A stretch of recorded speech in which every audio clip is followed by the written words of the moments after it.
First of all, let me introduce myself. My name is Arun Kumar, and I have around 9 years of experience in this IT industry. And I've worked in few places. Like I started my career with TCS. I passed out from electrical engineering background in 2014, and from there I moved to TCS, and then from there I moved to Harman Connected Services, and then I worked for Tridence Analytics in Bangalore, and right now I'm working with MNC in Gurgaon. And out of this 9 years of experience, 9 years of a span, I have worked for around 5 years in this big data world. And with me here is my colleagues, Amit, who is expert in SQL, Dinesh, who is expert in Python. So we all three will be taking the sessions to guide you in the right direction to learn this Azure data engineering skill set. So this was a brief introduction. And one more thing I want to highlight. we are part of, we are building an organization that is ForumDE. This ForumDE is Forum of Data Engineers. So we are continuously building our expertise in this data engineering field. So this place is specifically for data engineers. This Forum D has expertise in data engineering. So this was just a brief about me and my team and about this Forum D. Now let me come to this data engineering. Okay, like Azure data engineering for which we have joined here. Okay. So before proceeding further, let me tell you one more thing. So this actually data engineering, if you want to learn data engineering, there are a lot of skill sets actually which you require. And we want that you don't need to go anywhere to learn this whole stack of data engineering. That's why we launched this full stack Azure data engineering program. And we ForumD created a team who is expert in who is expert in their technologies. Like as I just explained, I'll be teaching Azure, Amit will be teaching SQL, and Dinesh will be teaching Python, and all are very much required for becoming an expert Azure data engineer. It is very rare that at one place you are getting mix of all those things. Like most of the places you will see that you will be learning one technology here, then for learning other technology you are going there, then from learning other technology you are going somewhere else. Means you are moving here and there to get a full stack data engineering thing. But here we are with a package where we'll be teaching everything to you. You don't need to go anywhere. We'll be starting from Python, SQL, and Azure stack that are relevant to data engineering. We'll also be showing like how that pipelines are deployed. Okay, how those pipelines are deployed using Azure DevOps. So this will be the whole end-to-end process of what we are trying to cover in this program. And this will be around 3 months of training program where you will be taught regressively around this technology. So if you are giving me your 3 months of time, giving us your 3 months of time, 3 months we will be taking our time. It may span from 3 to 6 months to get a good job or land a good job, because everyone is different.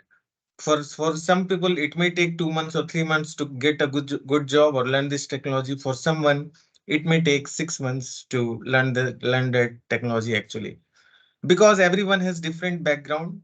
Like if I take my example, I was from electrical background, so initially it took long time to grasp the things. Okay, but when you reach a certain level, it will not take much time to you. But if someone is from CS background, and they are trying to move into any skill set, it will not be taking much time to him because they have already put that much effort in his or her college days or in his or her career. So this was this was all about, and let's proceed further, like what we will be covering as a part of this program. So our main intention is we'll be showing you the things that we'll be telling you what data engineering is, what big data is, where Azure comes into the picture, where Python comes into the picture, where SQL comes into the picture. So first of all, I'll be taking your around 40-50 minutes of time to take you through the Azure things, and then uh, other teachers like Amit and Dinesh will come and they will be taking towards what will be taught in SQL and Python. So this will be a whole package for you. If you are learning here, you don't have to go anywhere else to learn anything else. Okay. So that's why this program is full stack Azure data engineering program. Now, first of all, let me tell you what is the big data market forecast. Okay. So if you see this diagram, this chart, okay, you see year by year, year by year, year by year, year by year, actually the demand of big data engineers are increasing, okay, and it is not going to decrease because the size of data that is getting generated each and every day is increasing day by day. And if you ask me personally, like like what is the demand of this this Azure data engineering from your perspective, okay, then I have personally noticed that there is shortage in market for this skill set. Okay, now let me first of all take you through few slides. Okay, like this slide I just took today. Okay, this screenshot I just took today from naukri.com, and if you see I have highlighted the date, like today is 27, so I have taken this screenshot in the afternoon.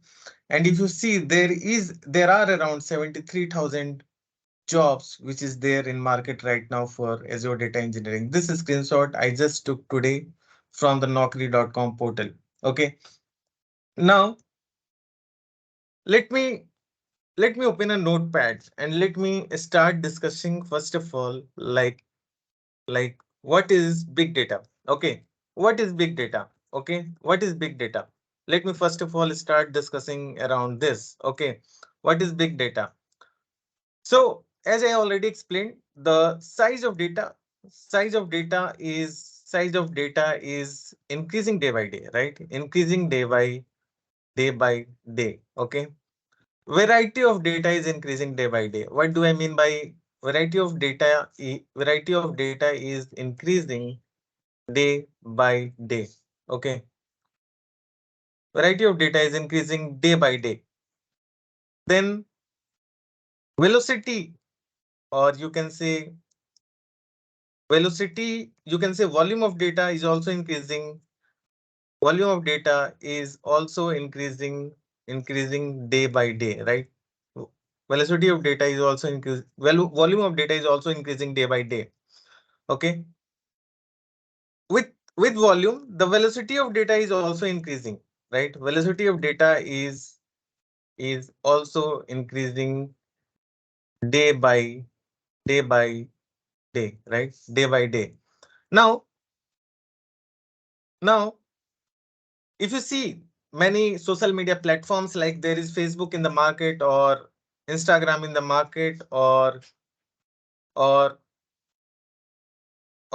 TikTok. Although has been banned because this was a Chinese app. Okay, or LinkedIn. Okay, there are many social media platforms, or you can say YouTube. So day by day, more people are joining these social media platforms, and they are uploading or writing some of the contents. Sorry, my camera just got disturbed a little bit.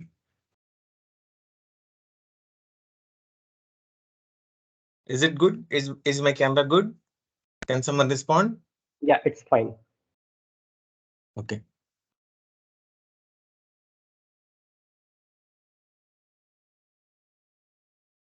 Okay, just give me 1 minute. It just got disturbed.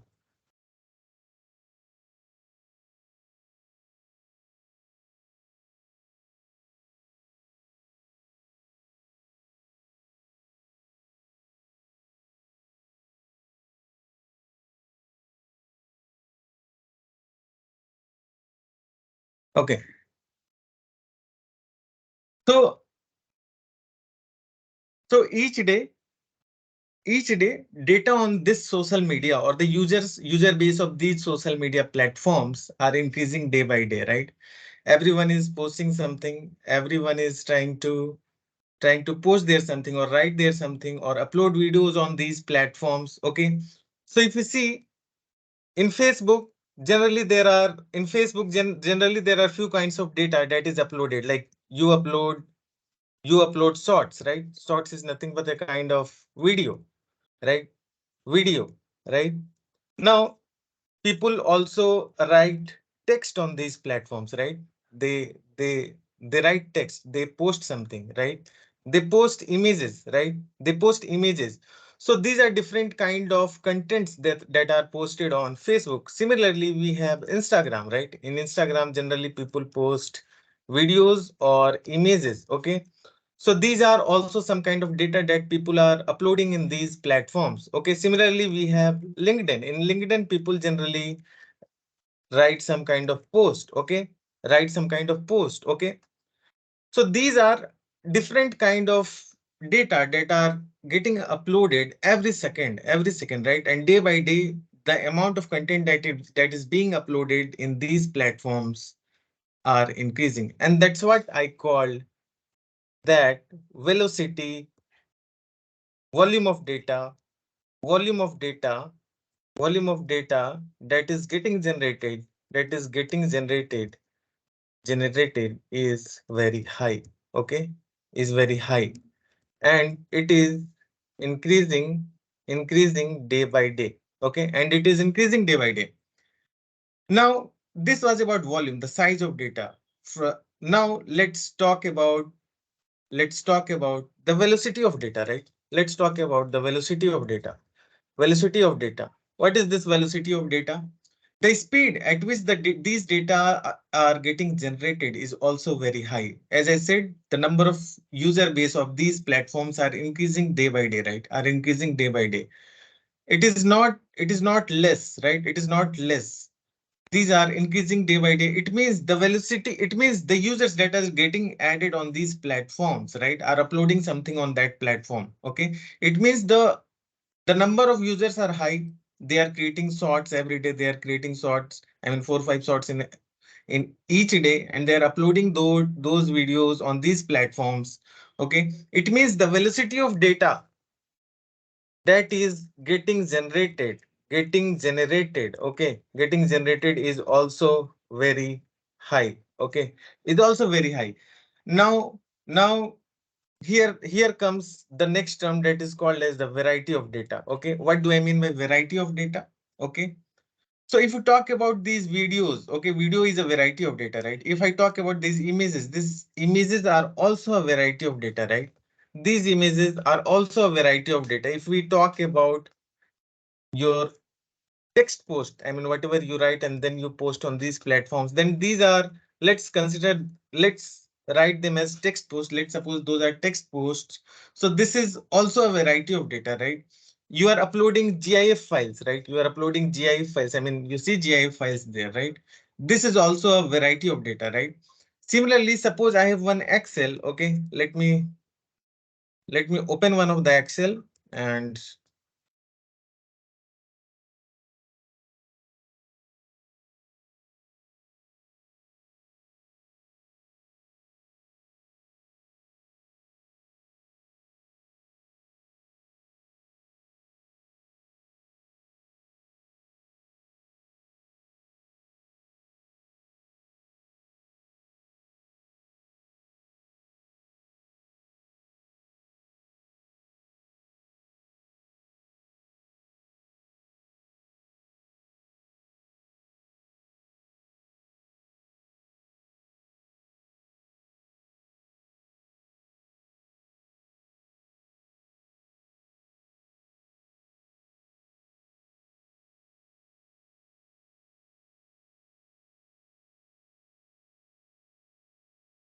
okay, let's suppose this is that Excel file. Okay. Okay, let's suppose this is that Excel file. Okay, so my data is also stored here in this Excel format, right? In this Excel, my data is also stored, right? So my data is also getting stored in Excel format, right? In Excel format, right? In Excel format. So these are, and this is nothing but, I mean, this is data in Excel. Let me write here just data in Excel. These are nothing but different variety of data that is available in market right now. There are many more kinds of data that is available. I just took few of the examples. So you see, variety of data is also increasing, right? Variety of data is also increasing. So you see, one term I told that this is volume, and another term I told that is velocity, and the third term which I told is variety. And these are called nothing but three three V's of big data. Okay, these three terms. Okay, these three terms: volume, velocity, velocity, and variety are called nothing but three V's of big data. Now, if you see this term, this big data term, okay, if you see this big data term is made up of two things. One is big and another one is data. Okay, big and data. Okay, why this big was added in the beginning of this data term? Okay, why this big was added in the beginning of this data term? If you see, data is nothing but, even I have this Excel file having how many records in this Excel file? Having around 51,000 records in this Excel file, right? I have 51,000 records in this Excel file. Okay, this is nothing but a data, right? This is nothing but a data. Like if suppose the size of my data got increased, right now in my Excel, there is around 51,000 rows of data. Now suppose if the size of my data increased to 51 crore, okay, lakh, 10 lakh crore, 10 crore, 51 crore. Suppose the size of my data got increased to 51 crore. Okay. 51 crore. Will I be able to open that file that has 51 crore rows in this Excel? No. This tool is not capable of handling that much big size of data. Okay. That much big size of data. Earlier we used to carry pen drive, right? Earlier we used to carry pen drive, pen drive to store our data, or in our mobile there used to be only limited amount of space like 8 GB or 16 GB. That was sufficient. Nowadays 128 GB, 256 GB of space is coming in our mobiles.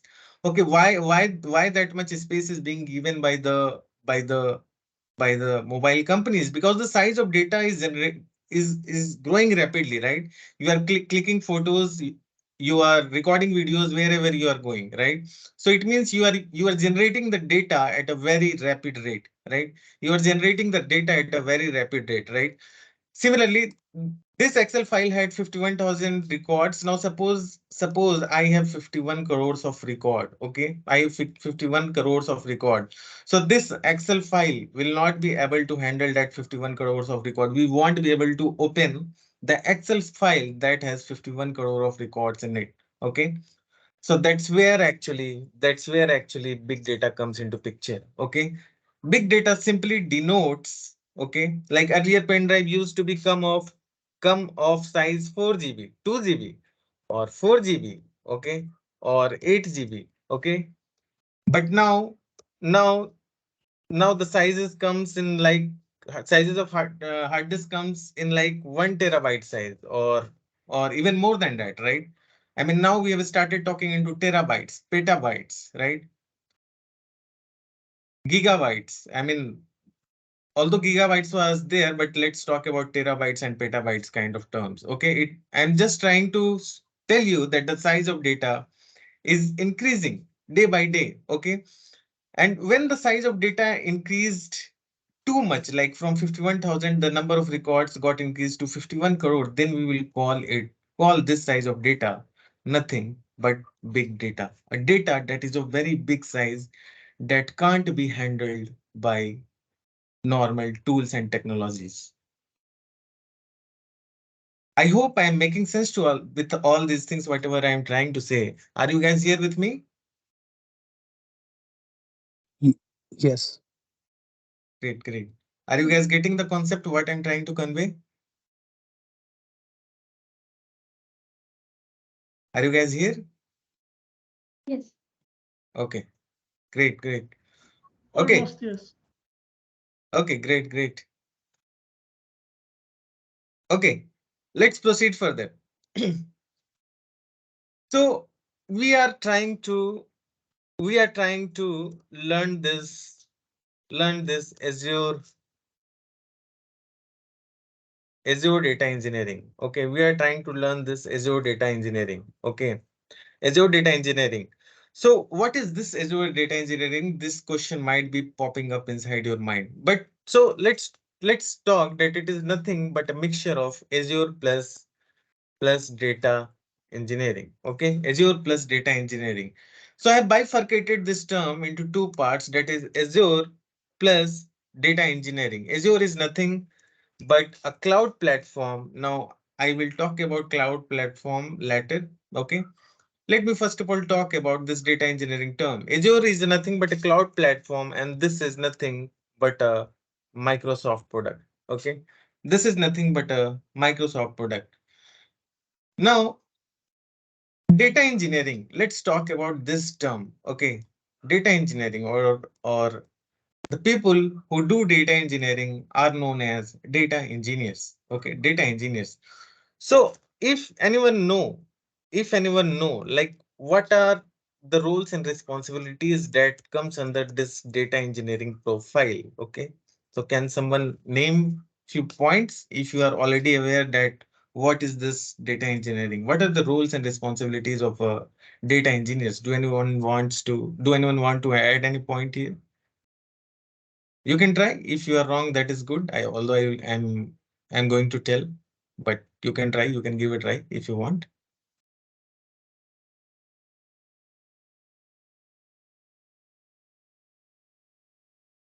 Okay, no one wants to try.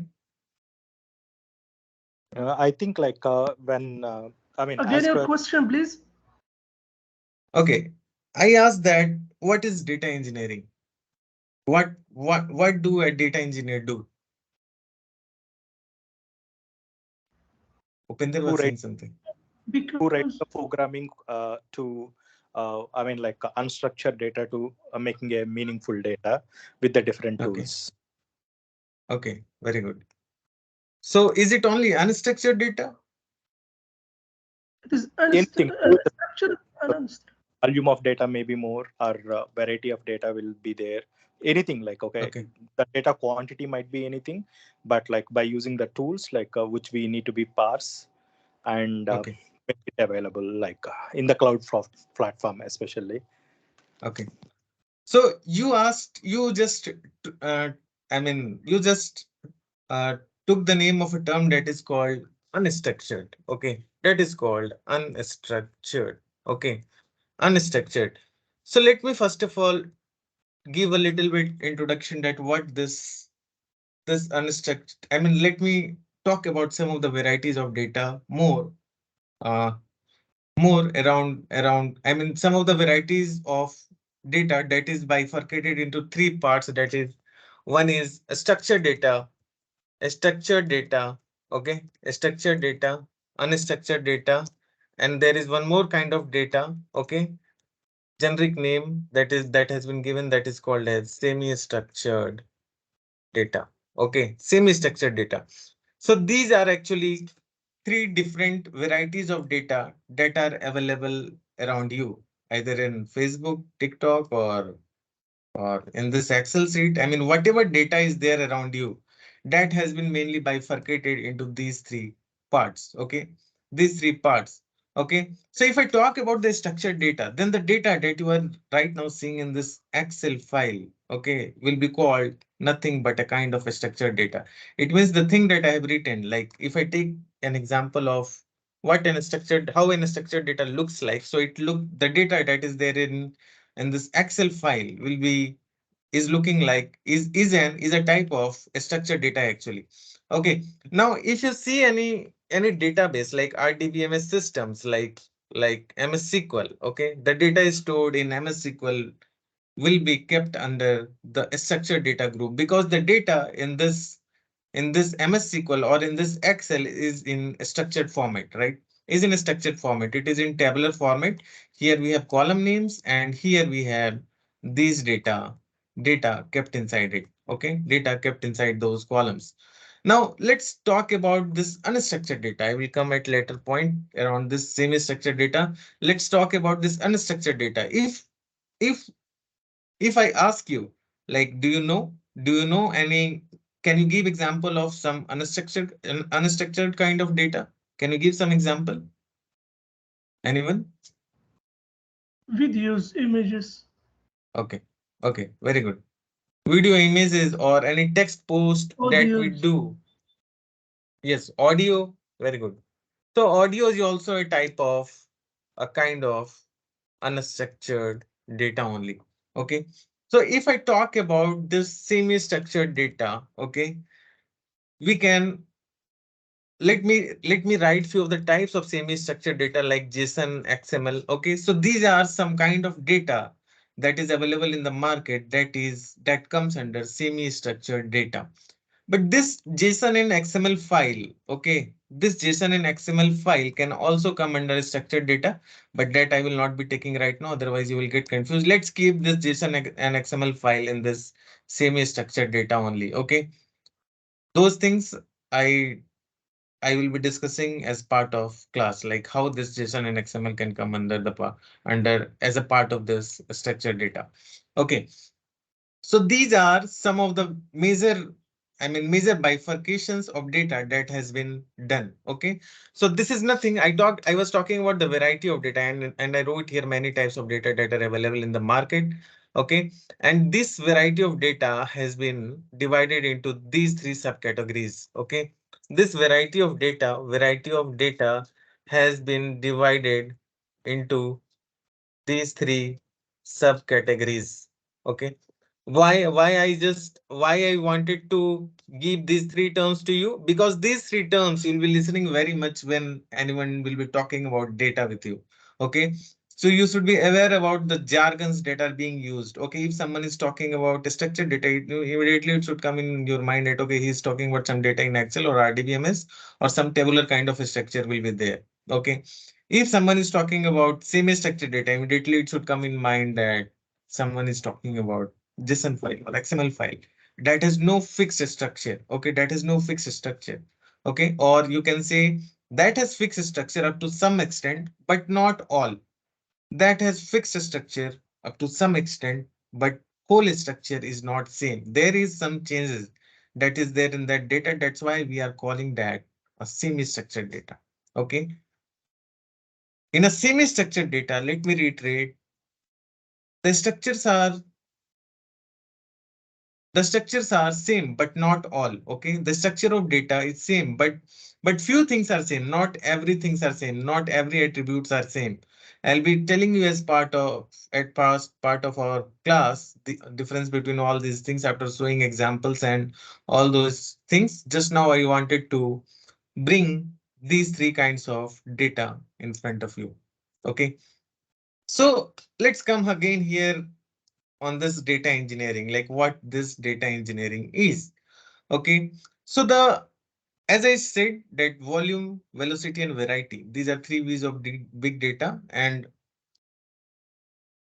it means that the variety, the volume, and the velocity of data is it increasing day by day. Okay, so but companies can get business insights from those data actually. Okay, companies can get business insights from those data. Okay, these data that are available like either in Excel or RDBMS system or JSON or XML file, okay, or in these formats. These data are in dirty format, okay, to bring something useful for the organization, which can be helpful for the organization to take decision, okay, so that the higher management, higher people in the higher position in the organization can use that data and build some kind of report and take decision. Okay, take decisions depends on how clean data that organization has. Okay, how clean data that organization has. So but most of the data are not clean. Most of the data are dirty actually. Most of the data are dirty actually. And for cleaning this data and bringing the data into the right format, okay, there are data engineers in the industry. And this data engineering, okay, this data engineering is a very complicated task actually. Okay, it's not very simple like I'm telling that we need to clean the dirty data. Okay, we have dirty data in the market and these data engineers clean the dirty data. It's not cleaning these dirty data is not that much simple task that you think. The complexity of the pipelines can be very much high actually. Okay. So these are the data engineers that clean the data. Okay. These are the data engineers that clean the data and bring the data in in useful format. Okay, in useful format. Okay, once data engineers has processed the data. Okay, once data engineers has okay, process the data, then this data goes to either BI developers. Okay, BI developers, like we have BI developers, right? If you have heard about this Power BI, this Power BI tool that is used for creating visualization, I will show you. Or you can say Tableau, or you can say QlikSense, QlikView. Okay, these are the tools that are used for creating visualizations over the data. Okay, so once the data engineers has processed the data, these data go to these BI developers. Okay, these BI developers use these tools to process the data. Okay, let me show you. I have this Power BI tool and I have a report that I can show you.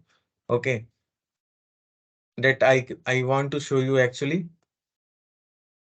Let it get open.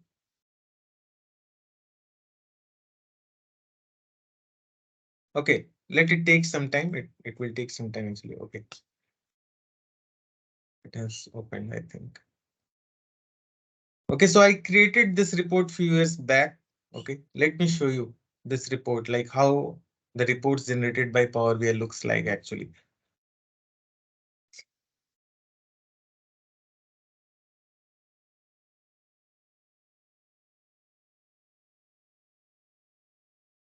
Okay, so this is a report actually that those BI developers create. And behind these reports, there is data. Okay, and those data are basically given by these BI developers who create these reports. Okay, these reports to use that data and create these kind of reports. Here, like I want to see the revenue of year 2007. I can click here and my report, I will get report of 2007. If I want to see revenue of 2009, I will click here and my reports will change accordingly. Okay. You see here, this is the data actually. This is the data. This is a clean data that I have used here. So who has cleaned this data? This data was not in this much clean format. Okay, this data was not in this much clean format that you are seeing here. So who has cleaned this data? Data engineers has cleaned that data and they have kept that at any storage location. Okay, now let me proceed further. It's not only about BI developers that use the data given by the data engineers. There are data scientists also that comes into the picture who clean these. There are data scientists also that comes into the picture who uses these data to implement machine learning algorithms. Okay, machine learning algorithms are implemented over machine learning algorithms. Machine learning algorithms are implemented on these data that data engineers give. Okay, it's not only processing that data engineers do actually. There are many other tasks that these data engineers are responsible for. Like if I talk Sorry, may about I the ask a question, please? yes, so is this? Sam Modi, Hi Sam. Yes, yes, how are please go you? ahead. Good. Yeah, good, Uh, good. How are you? I'm fine, thank you. Do will Great. take these tools like Power BI and machine learning algorithms, Hmm. Hmm. and it is involved in the course? No, no, no, no. These are not part of course, and these are not role of data engineers actually. I'm just trying to tell you the end-to-end thing that how data engineers are helpful to for these people actually. Okay, great. These are Uh, not these are not part of. data engineer's responsibility actually. Okay. Now let's proceed further. So it's not only processing that data engineers do. Data engineers has many other responsibilities like management of data in proper way. Okay, management of data in proper way. They manage the data of the organization in proper way. Okay, like if you are using laptop, right, you don't know where your data is. If I ask you that, okay, you can you find that file that you had actually, if I will tell you to start finding any file that you stored in your laptop 5 years back, okay, I don't know how much time you will take, and also whether you will be able to find that data or not.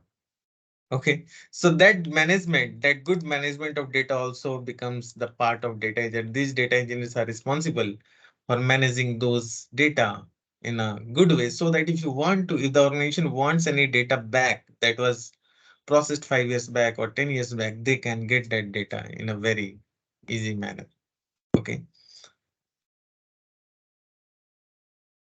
Okay, so for processing this data, okay, for processing this data, okay, data engineers build the data pipelines. Okay, data engineers, data engineers, data engineers build data pipeline. Okay, data engineers build a data pipeline. Okay, to clean that data, to process that data, and to store at any location in a proper manner, so that that can be shared with multiple stakeholders, right? So that that can be shared with multiple stakeholders. So for building these data pipelines, there are many technologies are there in the market that is used. Okay, and Azure is one of the cloud platform on which these data pipelines are built. There are many services in Azure. I'll be talking about that also. Okay. So Azure is also a tool on which these data pipelines are built. Actually, earlier Hadoop was used, okay, to to store and process data of very huge size. Okay, now Hadoop has become old. Now organizations are adopting the cloud platforms like Azure, AWS, or GCP. Okay, these are the major cloud platforms. There are other cloud platforms also. So these are the some cloud platforms over which data engineering is done. Okay, apart from Hadoop. Okay, now here three things. That's what I asked. If I am so these are three cloud platforms over data engineering is done. Now, now here I broke this Azure data engineering into two parts, that is data engineering and Azure cloud. So what does this term mean? It means we will be doing data engineering. We will be creating automated data processing pipelines, okay, over Azure cloud platform.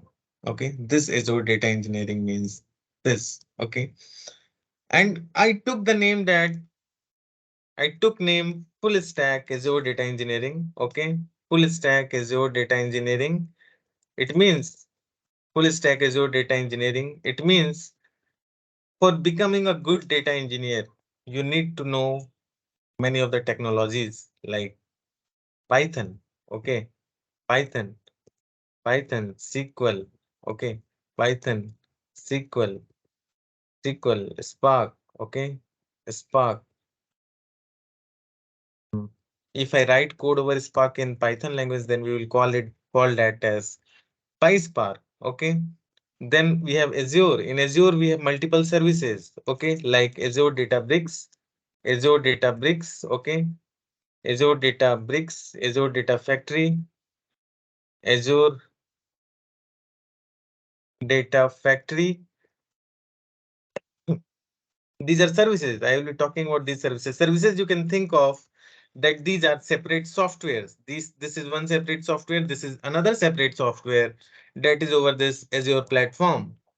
Azure Data Lake. Okay, Azure Data Lake. Okay, Azure Logic App, Azure Key Vault, Azure Key Vault, Azure SQL Server.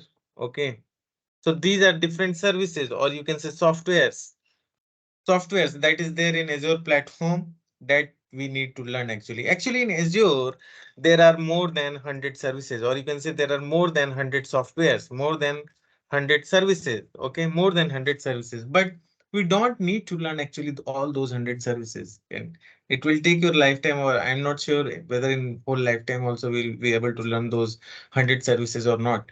Okay, we need to only be specific to the work that I need to do, to the profile that I need to build actually. Actually, I want to become an Azure data engineer. That's why I'll be learning all these skill sets. Okay.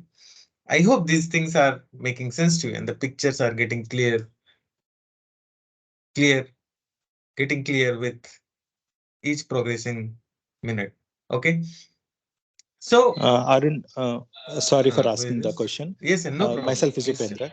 I mean, Yes, can my you bro. just give I mean, probably I missed that conversation. Uh-huh, Whatever the technologies you're talking about, data bricks, data factory, data lake, and everything. uh-huh, Uh, uh-huh. can you give a one sentence that like what is this technology will do? Like, I mean, what is the Okay, role of each technology in the data, this world, the big data okay, world? okay, okay. So you have asked a very actually good question, and I'm sure that many people would have this doubt. Okay, so if you have asked, so let me pick this up. Okay, so as I said, uh, since you have asked this, and then I would also like to compare three things. I mean, you might be listening this Azure, AWS, and GCP around you a lot. Okay, so many people have this confusion also that if data engineering can be done over all these three cloud platforms, then why I should choose Azure for learning data engineering, right? So I'll be picking this question also. So first of all, let's pick this, whatever you are. So this is your Databricks. If I talk about, okay, this is nothing but a ETL tool. Okay, ETL tool. Okay, or you can say ETL tool, or you can say this is a data processing tool. Okay, data processing tool, data processing tool. Okay, this is nothing. This is nothing. This is the tool behind which actually Spark runs. Okay, this is the tool behind which actually Spark runs. This is the technology behind which Spark runs. If you have heard about Spark, so if you have not heard about Spark, let me first of all clarify that many people have this confusion that Spark is a language. Okay, let me give this disclaimer that Spark is not a language. Okay, this is a very big doubt that is there in the inside the mind of the candidates. This is not a language. This is not a language. I'm giving a disclaimer here. Okay, you have to bring this thing out from your mind if you have this thing. I mean, you know that Spark is a language. Spark is not a language. It is a compute engine. It is a compute engine. Okay, what do I mean by compute engine? Compute engine means many computers are connected in parallel. Okay, many computers are connected in parallel to do your task parallelly. Okay, parallelly. Like suppose you have 1000 GB of data. Okay, 1000 GB of data. Okay, and you want to process this 1000 of GB of data. Okay, and you have one computer. Okay, you have one computer that is capable of processing this 1000 GB of data. It is taking 10 hours. It is taking total 10 hours of time to process this data. Okay, it is taking total 10 hours of time to process this data. Now, what do I mean by compute engine? Okay, compute engine. Okay, it means I said that Spark is not a language, it is a compute engine. What do I mean by this? It means in Spark, what happens? In Spark, what happens? 10 computers will be connected parallelly, right? 10 computers will be connected parallelly. Now, if 100, this 1000 GB of data will be processed over these 10 computers in parallel way, like this 1000 GB of data got divided as 100 GB in each computer, right? 1000 GB of data got divided, 1000 GB of data, 1000 GB of data got divided, got divided, got divided as 100 GB of data in each computer, okay, in each computer, 100 GB of data in each computer, then you say, think what will happen. This 10 hours of time which it was taking to process this 1000 of GB of data, okay, it is now if this 1000 GB of data will be divided as 100 GB of data in each computer, that is we had 10 computer, right? In each of 10 computer, then 10 computer, then my data will be processed in 1 hour. Okay, it will not take, it will be processed in 1 hour. Earlier it was taking 10 hour. Okay, if my this 1000 GB of data got divided across 10 computers as 100 GB, then it started processing my data in 1 hour. So this Spark is that framework, that how the computers are connected. So this compute engine is that. It means computers are connected in that way, in such a way that when you try to process the data, your data is processed parallelly across multiple computers. Okay. So if we talk about big data, this big data can be thought of two things. Okay. This big data can be thought of two things. Okay. And this conceptual clarity is very much important. Okay. One is called processing, like you are processing of your data, and another is you are storing that huge amount of data. My laptop has 512 GB of hard disk, SSD, right? Now, if I want to suppose store 1 TB of data, will I be able to store this data in my laptop? I won't be able to store. I need some location where I can store this data, right? I need some location, some scalable location. I mean, where I can store any limit of data, right? So I need some location. So this big data is all about processing and storage. So if we talk about this Azure Databricks, so this Azure Databricks is that segment of Azure that is responsible for processing of your data. Upendra, is it making sense to you? Upendra, are you here with me? Am I audible? Yeah, sure, sure. Okay. So this Databricks is responsible for processing of your data. Okay. And this data factory, let's talk about another service, that is this data factory. This data factory is also responsible for processing of data, and it also does orchestration. Okay. What do I mean by orchestration? So it is the series of steps actually that we need to take for processing a data. Okay. Azure Data Factory, in Azure Data Factory, we align the series of steps. Like first of all, we need to do this. We need to read data. Then we need to uh, run a stored procedure. Then after doing all these things, we need to trigger a mail that whether my mail pipeline succeeded or failed. Okay, so all those kind of tasks are done by this Azure Data Factory. Okay, in Azure Data Factory, there is something called data flow. Okay, data flow, and behind which this Spark runs. Okay, behind which Spark runs. Now we have this Azure data lake. This data lake is nothing but this is used to store your data. So this is a storage unit. This is your storage unit. Okay, and this is nothing but processing unit, or you can also this is also nothing but a processing unit. Okay, now here comes the logic app. Okay, this logic app is just for automating some of the activities. Okay, like if you want to trigger mail when your pipeline succeeded or failed, then you can use this logic app. Okay, this Azure Key Vault is for security purpose. Okay, like if you're writing code, you need to hide your secrets, password behind something, because suppose you are writing your code at any place, and some other person apart from your team comes and sees those passwords, then it is a risk at organization level, right? So you need to hide those secrets behind something. So this Key Vault is used for that purpose, to hide secrets. Okay, to hide secrets. Okay, now this Azure SQL Server, of course, this Azure SQL is also a storage unit that is used for storing your data. Okay, that is used for storing your data, and this is used for storage of structured data. Okay, but this data lake, which is a storage unit, is used for storing structured plus semi-structured structured plus plus unstructured data. Okay, plus unstructured data. I hope these things are making sense to you.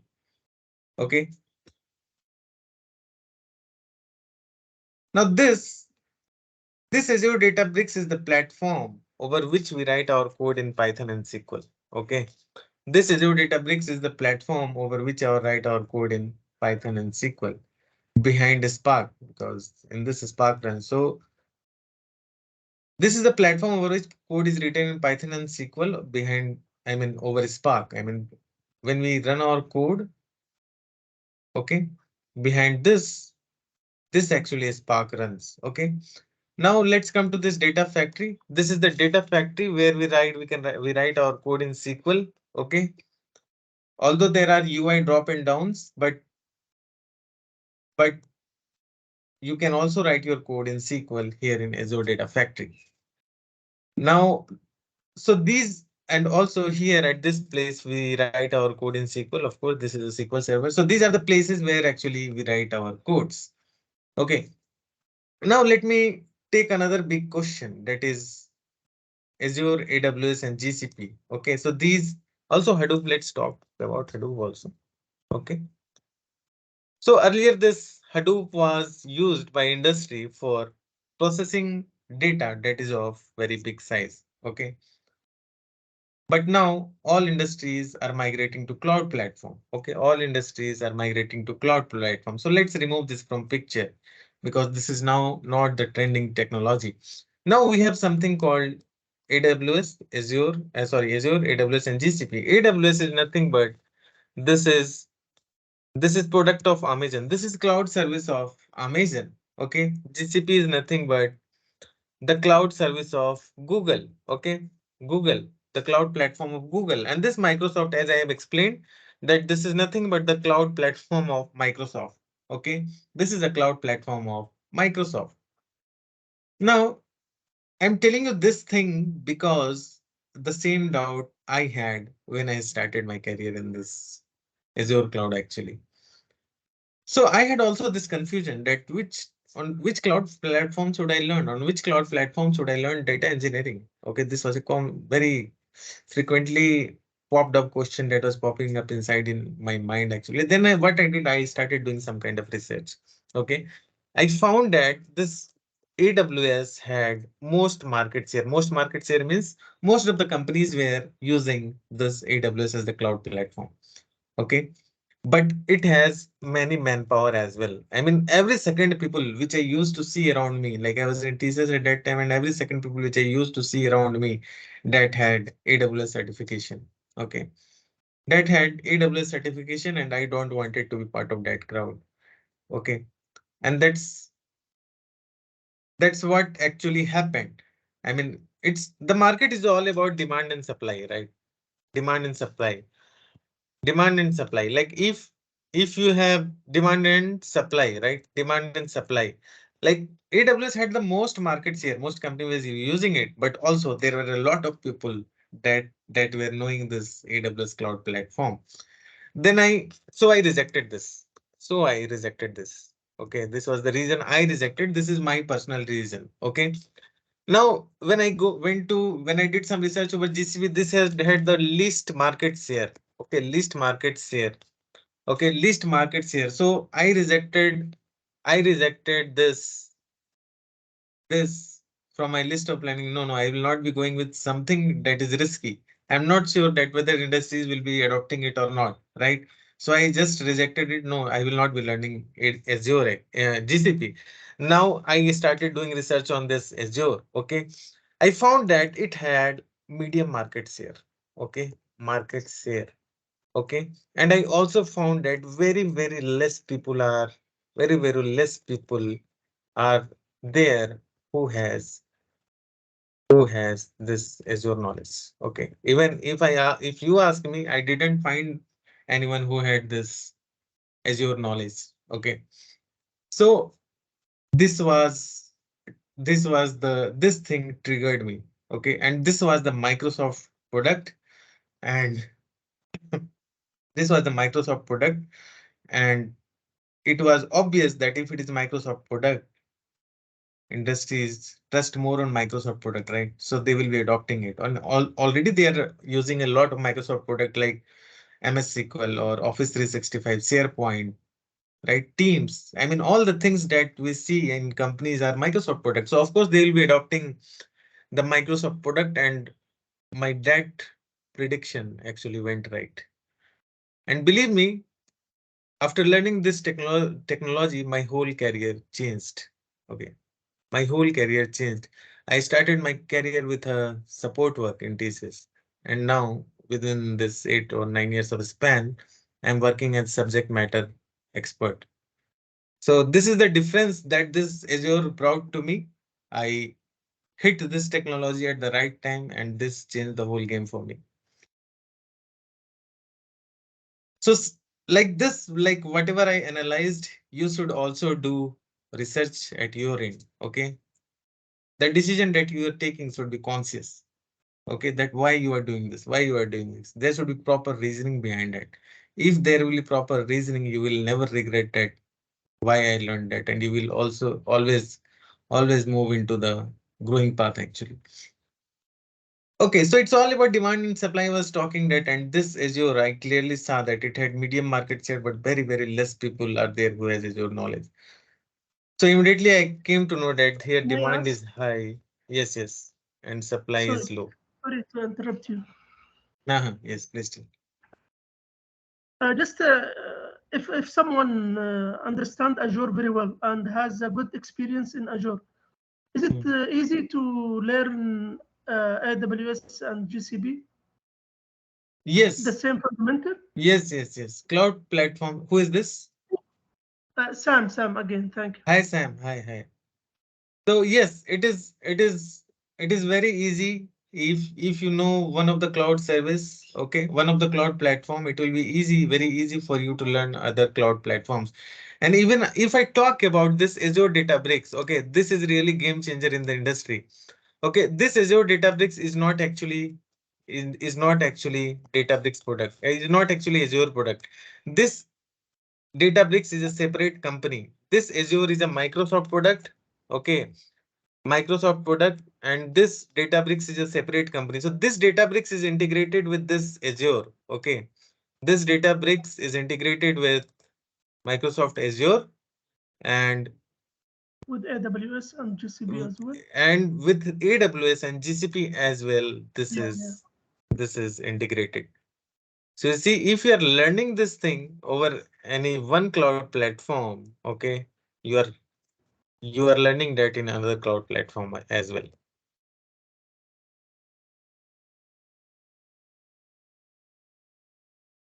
You are learning in other cloud platform as well. Sam, is this making sense to you? Yeah, sure. I got it. Great. You are from which location, Sam? KSA, Saudi Arabia. Sorry, where? Siberia? KSA, Saudi Arabia, Kingdom of Okay, Saudi Arabia. great. Saudi Arabia. Which city? In the capital, Riyadh. Oh, Riyadh. Great. Nice to see Riyadh. you. Riyadh. Nice to see you. Yeah. Nice to Me see too. you. Thank you. Thank Thank you. you. My pleasure. Okay, stay connected with me over LinkedIn, everyone. Okay, sure. Okay, so let's proceed further. Okay, so let's proceed further, and so I hope I was able to give a very good brief around these things. Now let me again take you to my PPT that I have to show you. Okay, so I was showing you the big data trend, like this is what the big data trend uh, right now, and it is increasing year by year. It is never going to decrease actually. Okay, because the data that is generated is not clean. You need to clean it. Okay, you need to process it. You need to keep it in a proper format so that the BI developers or data scientists can use those data actually for their end goal. And I also shown you the number of jobs that is there in the market. So Sam, this is relevant to India. So this might not be relevant to you. Whatever I just shown, the number of jobs. Okay, in your country, there might be another stats. Sure. Yeah, sure. Okay. So just that's why I wrote there is shortage in the market for Azure data engineering skill set. Grab this opportunity and take your career to the next level. And if you ask me, I have personally taken more than 500-600 interviews, and when I asking questions, candidates are not able to answer the things actually. They don't know. There is one more obvious reason for not, I mean, people are not able to learn Azure, and that reason is that this is a paid cloud platform. In AWS, I think you get 1 year of subscription, but in Azure, you don't get any free subscription. Only 1 month of free subscription you get with a credit card. Okay, and 2 rupees is deducted, and that is again uh, given back to you. But this is not Azure. After 1 month, you will have to pay. So this is one of the very major reason that people are not able to learn this technology. But I will tell you how we will be learning this. So how we will be learning this? Let's proceed further. Only those few lucky ones who got opportunity to learn this Azure Tech Stack, okay, could learn this Azure in better manner actually. And I'm very happy that I was one of them that I could get chance and work on this technology and I learned this thing. Okay, let's proceed further. And I've already talked about this 3 V's of big data. Okay, so let's proceed further.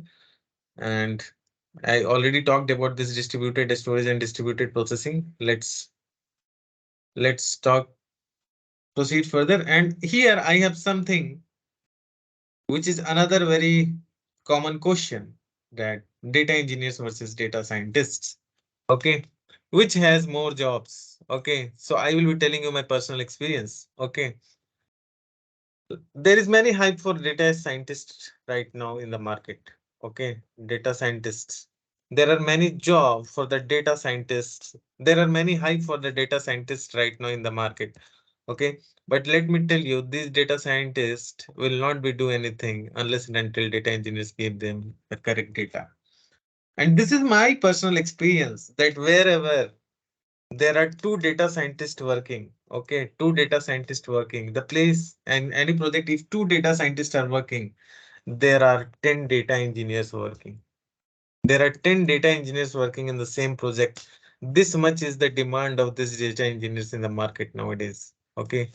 So you can see that how much demand for these data engineers is. Or if I search on this naukri.com, okay, let me show you. Okay. Let me search this and let me search for this data scientist. Okay. Data scientist. Okay. Okay, you see how much job is there. Are you able to see? 821. Okay. 821 jobs are there in the market. Let me search for data engineer. Okay.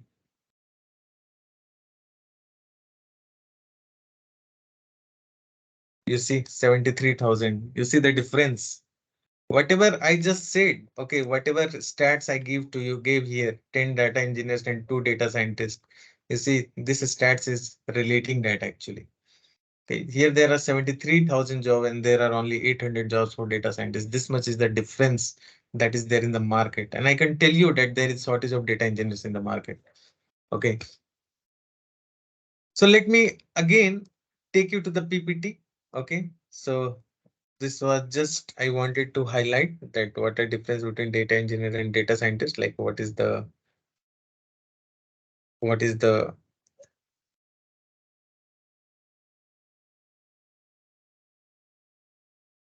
okay. Sorry to Now, ask you, sir. yes, Sam, please tell. Sorry to ask a lot because it is major of my master degree as well. Uh, is it compulsory to study Hadoop No, no, as no, not at Azure all. data? Not Okay, at all. Not at it all. is just something addition. Something additional. We will not be covering Hadoop as part of the our syllabus. Hadoop is Yeah, old technology. You don't need to learn that actually. good. Okay, very good questions you are asking, Sam. Thank you. Okay. So there are some common queries that I keep on getting. Let me quickly go through that. Most of them I have already answered. What is the data engineering? I have answered. What is Azure data engineering? I have answered. Why should we choose to learn data engineering or Azure instead of data engineering on AWS or GCP? I have already answered. I'm from non-coding background. Can I learn Azure data engineering? Of course, we are covering Python, SQL, and then we are coming to Azure. So you don't need to know any technology actually. We'll be covering everything from zero because this is full stack Azure data engineering program. What is the demand of Azure data engineering in the industry? I already shown you in that Naukri.com platform that there are around 73,000 jobs for that. You can think that what is the demand of this technology in the market. Now let me take you here. What is the package that I can earn from Azure data engineering? So actually there is no limit.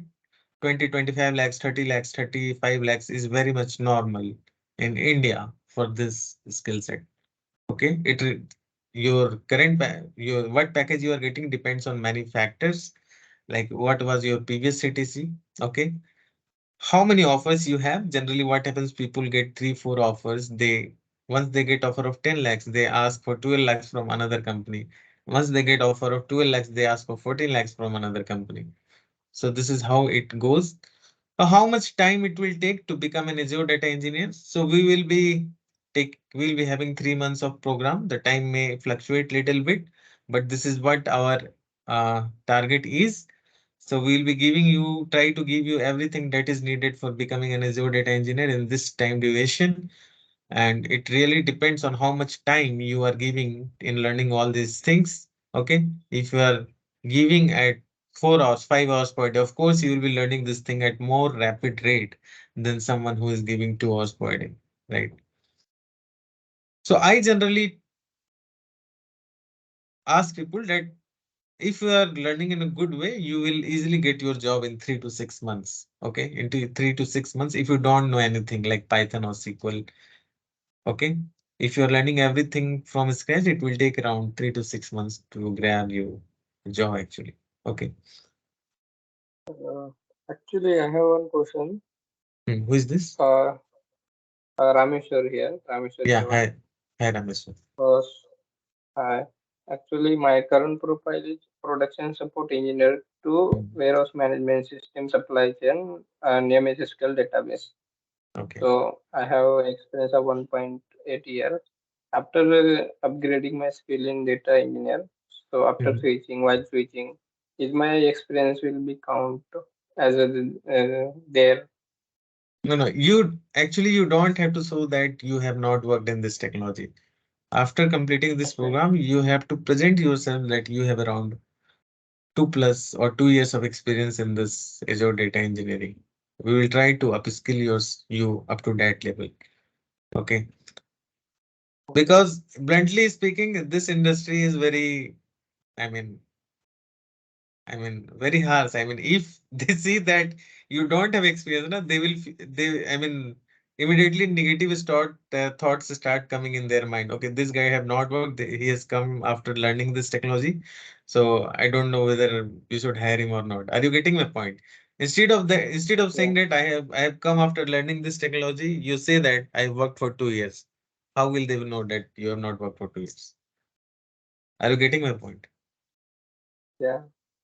You have Also, to. same technology we are using that is MSSQL there in current project, Mhm, and also the mhm, warehouse management system, which is supply mhm. chain, So that also. So that is a plus point. You can relate this Azure data engineering with the domain in which you are working. Actually, you are already working with MS SQL. You are already handling data, so you can relate this Azure yeah, with that, and you can showcase yourself that I was working on Azure in this way.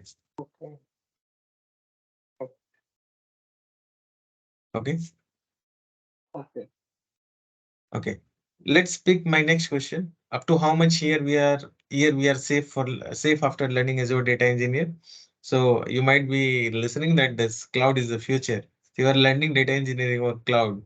So for 10 years, minimum 10 years, I can guarantee you, if some unexpected things happen, but for minimum 10 years, you don't have to learn anything else. You are good. Sorry.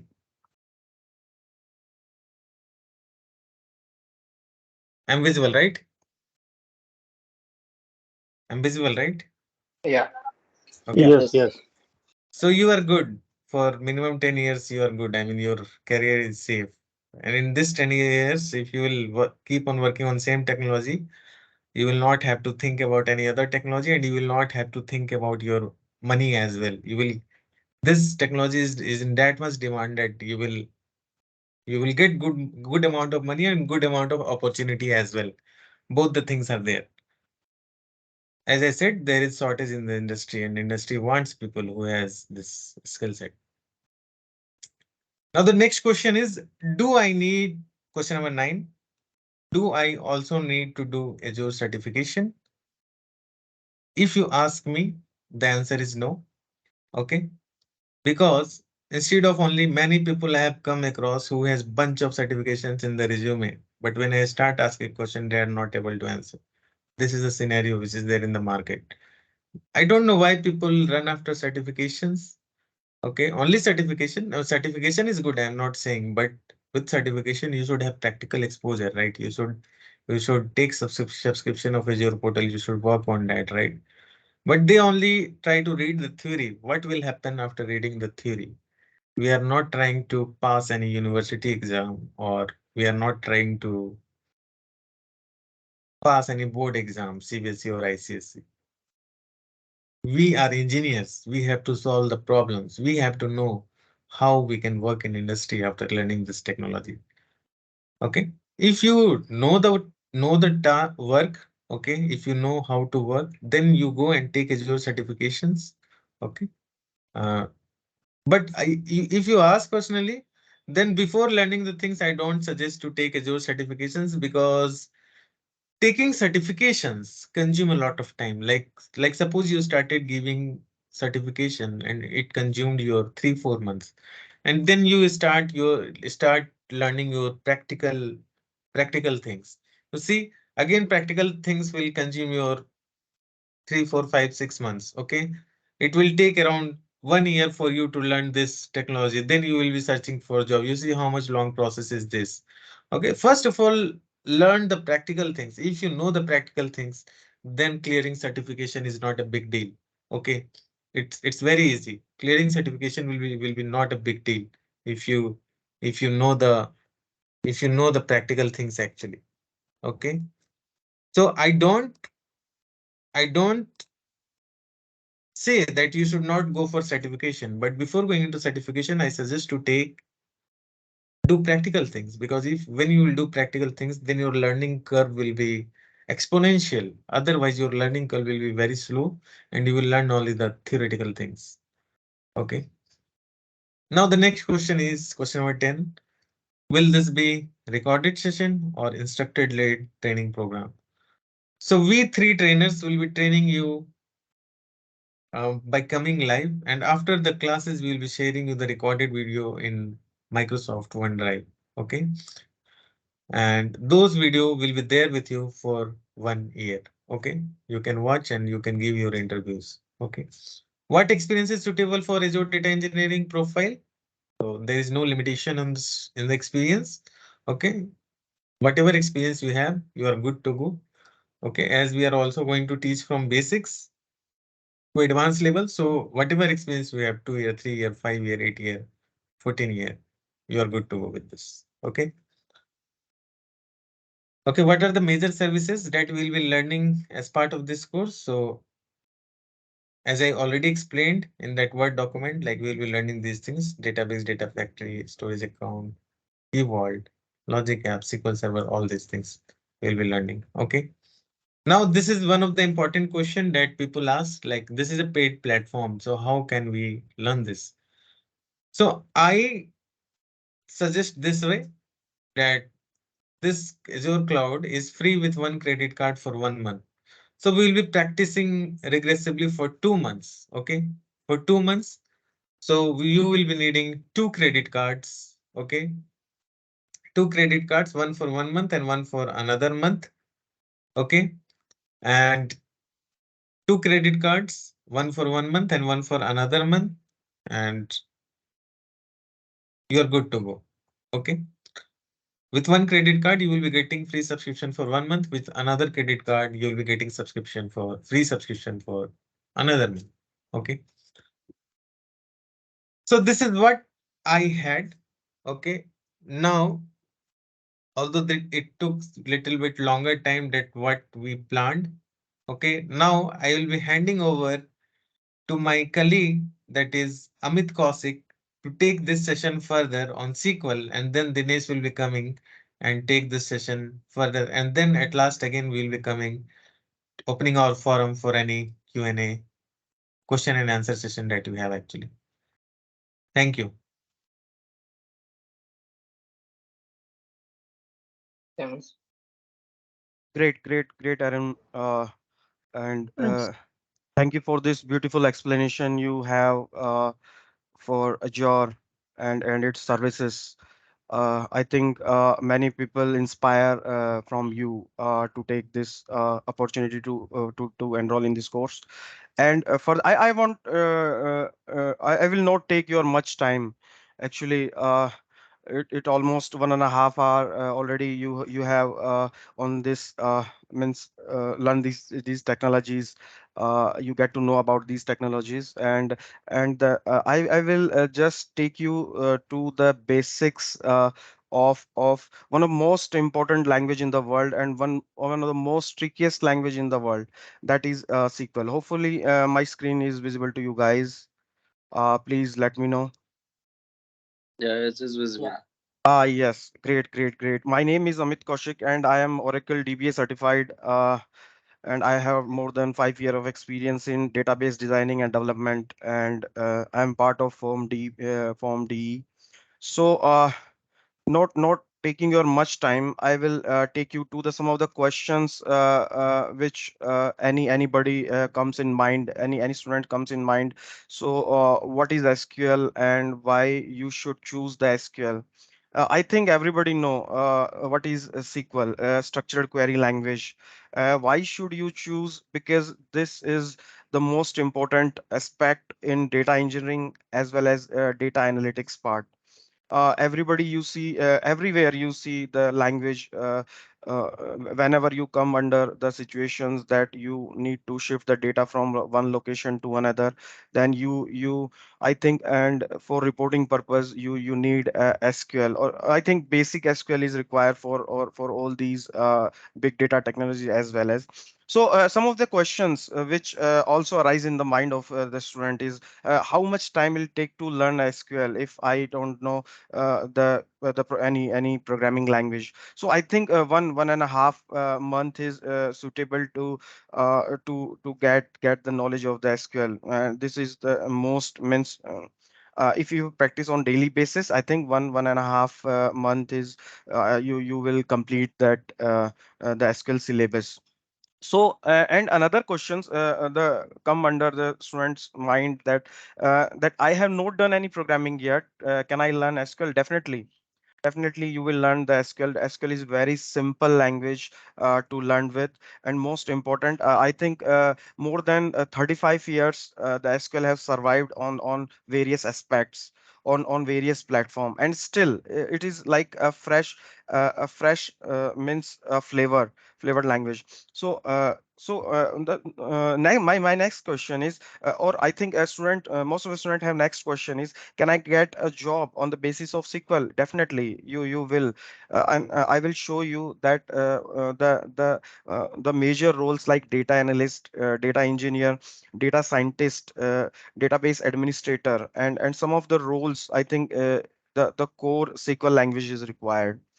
Further moving to the next question, so I need to I want to learn the SQL. So what software I require to practice the SQL language? So there are lots of flavors of SQL language actually. You will see in current market, like you will use the Microsoft T-SQL, and you have see the Oracle SQL, and you have also see the IBM DB2 SQL. So I think Microsoft SQL, or MySQL as well. MySQL is a database, and the SQL used in that SQL is MySQL SQL.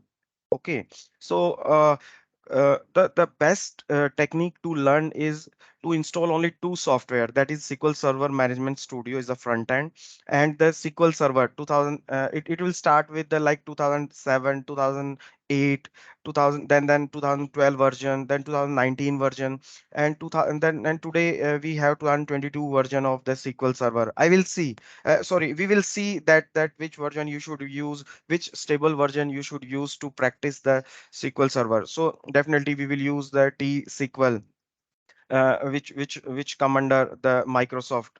Okay, so this one was for the software require, you will use the software, what software you will use in the your means in your journey.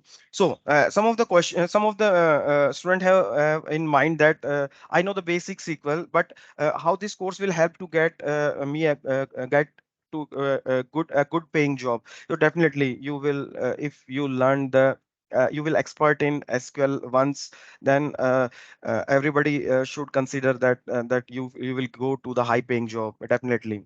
So my next question is this course also helpful for the experienced SQL candidate? Yeah, definitely we will see that we will learn the most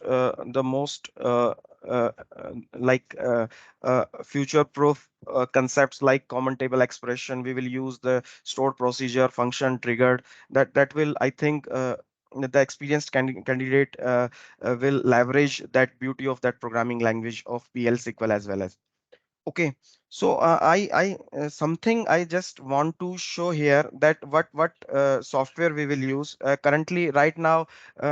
uh, we are using the Microsoft SQL Server and SQL Server Management Studio. Hopefully my screen is visible to you guys, and we have already installed two databases like AdventureWorks. I think you should know. I think you know in your lifespan that AdventureWorks is a free software, and T-SQL as well as we will cover up to these two databases, and and the wandering around this technology, we will see that how you fetch the database table name, and how you fetch the data from a column, the fetch the data, the table from its column name. So definitely we will leverage these kind of software to means to work in our next 1.5 month. So finally I want to show the the orchestrations, I think, in terms of data engineering, that how what is the life journey of the SQL as a structured query language. I think some of the guys like Rameshwaram or Sam, they know that what the SQL part of like DDL commands, DML command, TCL commands like create, alter, truncate, rename. They know the merge commands, and I think definitely some of the guys know these commands as well as to for data processing, data movement. So I just finally I just want to show a diagram in which is showing that let's suppose you are having a startup. Let's suppose you are going to starting your career as your startup. You have owned a business, and you need to means to record your data in any means any software. So initially everybody will use the SQL, everybody will use the MS Excel. So by the time and along the time, your data will increase day by day. Then you need a software called DBMS software, database management system software. Then you will choose the right RDBMS for your organization. Then once you start the building your start storing your data in RDBMS, then you will have your operational data that will store in OLTP. The OLTP, the first step of this diagram, hopefully this will show you guys in this on screen. OLTP, I think most of you guys know the online transaction processing data, which contain the operational data you have on the daily basis. Then if anybody want to say something, please tell me.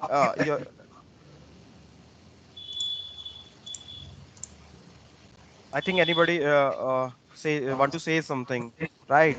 Could you please turn off your mic?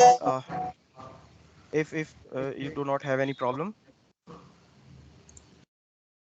Okay, so means if a startup guys want to store its data, then definitely will choose the most of the RDBMS services like Microsoft SQL Server. Then it will take and it will build the OLTP diagram for its company.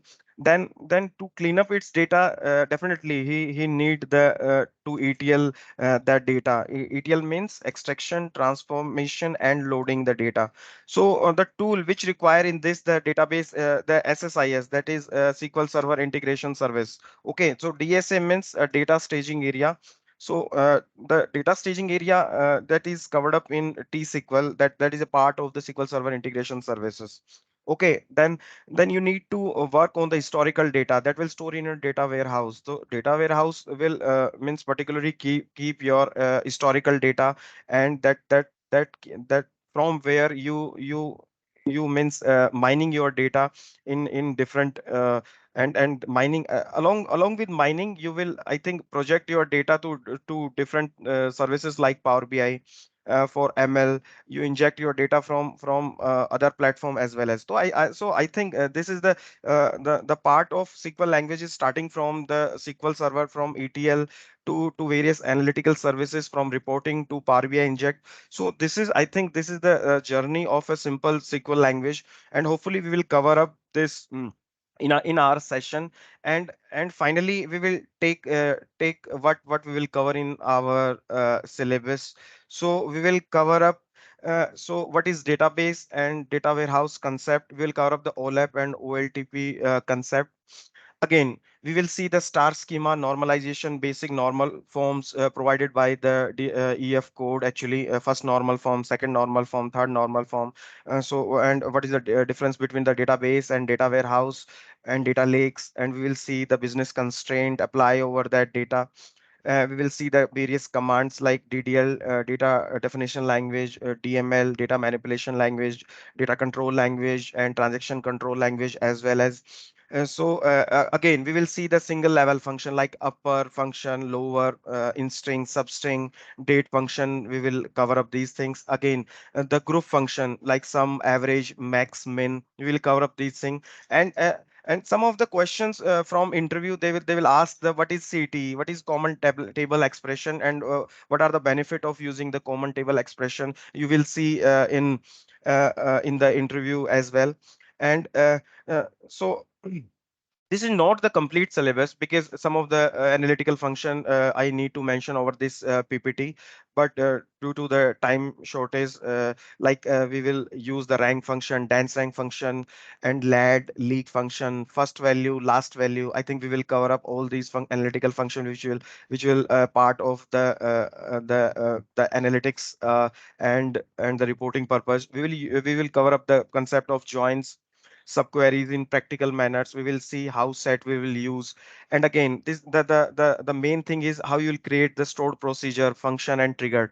And this is the complete package we will cover up in your in 1.5 month to means to properly train you in database environment. So you will leverage the leverage the SQL in your job, and hopefully you will get a job along with your data engineering skill. In along with the cloud, you should have the knowledge of the this technology SQL. So this is the basic part I have covered. Means we will cover up in this session. So do you have any question, guys?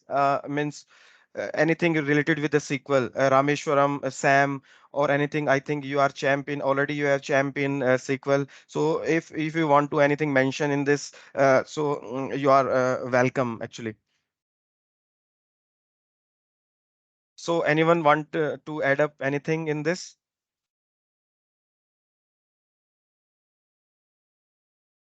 Yes, sorry, just a question.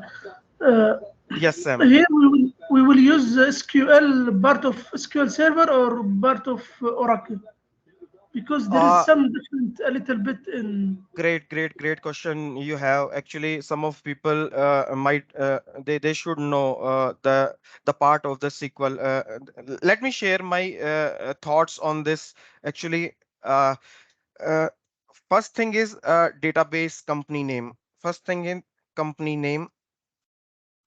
There are lots of companies in market like Microsoft, which provide its flavor in form of MySQL, and it has also a T-SQL actually. MySQL and T-SQL. So we will learn the flavor of T-SQL actually. And MySQL is a little bit a lower standard than T-SQL, and this is a sub part of T-SQL. So T-SQL means transaction SQL. This is a part of Microsoft organization, and the uh, like Oracle is a company. Oracle database name is Oracle itself, and the SQL used in this uh, in the name of this SQL is Oracle SQL. We will not cover up the Oracle SQL.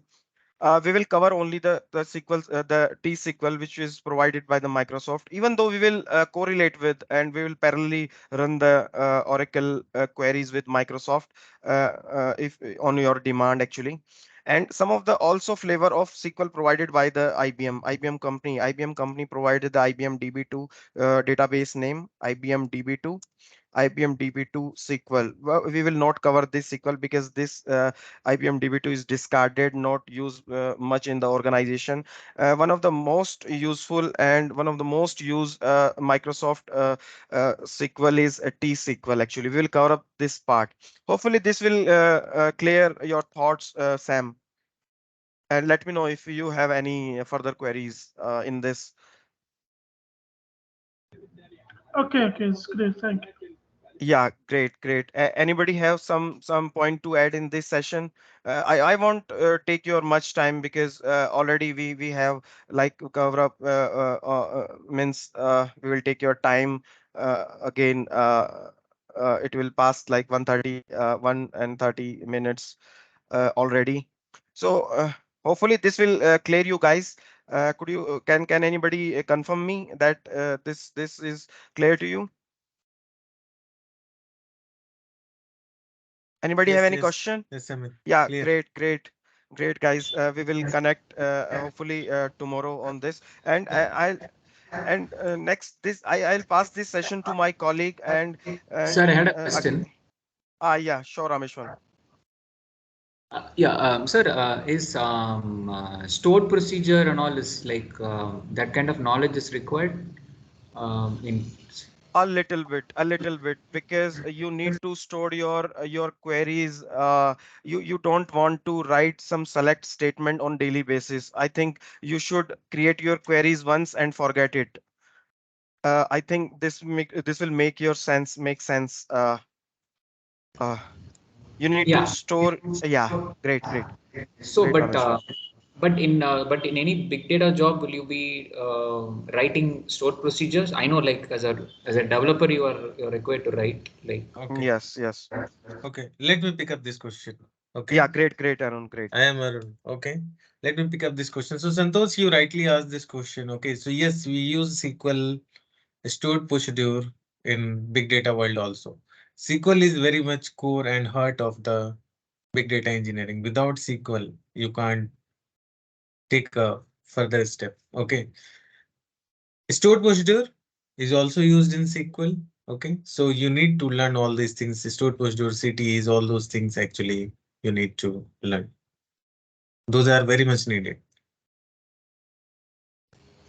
Okay, sir. Yeah, Thank you. thank you, Arun. Thank you, Santosh, for this. And final, I'm means closing my session, and I think Dinesh will take over to my this session. And finally, I want to show you something about the role you will get in again. And I have discussed already about that. What role you will get after learning the all the means database technologies. Like you will get the role of the data analyst, data engineer, data scientist, SQL developer. So there are lots of opportunity through SQL you will get, and this is the core for the data engineering actually. Thank you guys for listening to me, and I am handing over this session to my colleague, and he's a beautiful trainer in the Python. He's a Python champ. So I think Dinesh, you kindly take over this session. Sure. Thank you Yeah. guys. Yeah, great, Yeah. great. Thanks, Anish. Thanks, Yeah, Arun, thank you, for now. Dinesh. Yeah, it was very wonderful sessions actually. So yeah, hello everyone. Hello, good evening. Are you able to listen me? I'm Yes, Yes, audible? yes, yes, Dinesh, yes. Yeah. Yes, yes, we are Dinesh. able to. Yeah. First of all, thank you so much for joining these sessions. And you are actually giving a lot of time here. So I will not take much time. So I will cover up our session, these last sessions very quickly. All right. So just confirm me once you are able to see my screen. Yes, yes, visual. All right. Yeah. So before we start this session, so first of all, let me introduce myself. So myself, Dinesh Kumar. I have around more than 9 years of experience in this IT industry. So I have worked on multiple MNC, and right now I'm working as a senior data engineer role in this current organizations. So basically, I have more expertise on the Python side, right? So since last more than 9 years, I have worked on the Python core. So I will cover up this Python basically for the data engineering perspective, right? So so before start this session, so let me first of all go through some agenda. What are the agenda? I will cover up these sessions. Are you able to see my screen, right? Yes, yes. Okay. Yes, So yes. first of all, I will introduce myself that I have done already. So second part, why Python is needed in this data engineering platform. And then next question is what is the Python actually? What is the really Python is, right? And the first, second, like third point, basically how to prepare, what are the roadmap, what are the topics I will cover up during this program, and then why us. So basically this was the most important question, why us. There are a lot of learning platform, lot of things, lot of tutorials are already available, so why you should join us, basically this is the most important point. So I will cover up, go through these sessions. So first of all, why Python is needed in this data engineering side in this industry also. So if you see the survey, which basically tell us what are the programming language developer, IT engineers are regular basis using, right? So if you see the survey, so you got that there are a lot of response are coming for the Python side, right? So if you see this survey response, there are more than 80% of the developer regularly basis using this Python, right? Most popular coding language. And also the Python is basically helpful for the different domain, different organizations like data engineering, data science, data analysis, each and everything, even machine learning, deep learnings, artificial intelligence, which is very much interactive, like, right? So each and every industry you will find that Python is a very much important programming language. So this is a very much popular programming language. So the next point is what are the applications, what are the uses of this Python programming, right? So why we are using the Python? What are the need Your of that? voice is very low, Dinesh. Hello, hello, I'm Your audible. voice is very low. Yeah, now it is good. Okay, now it's fine. All right.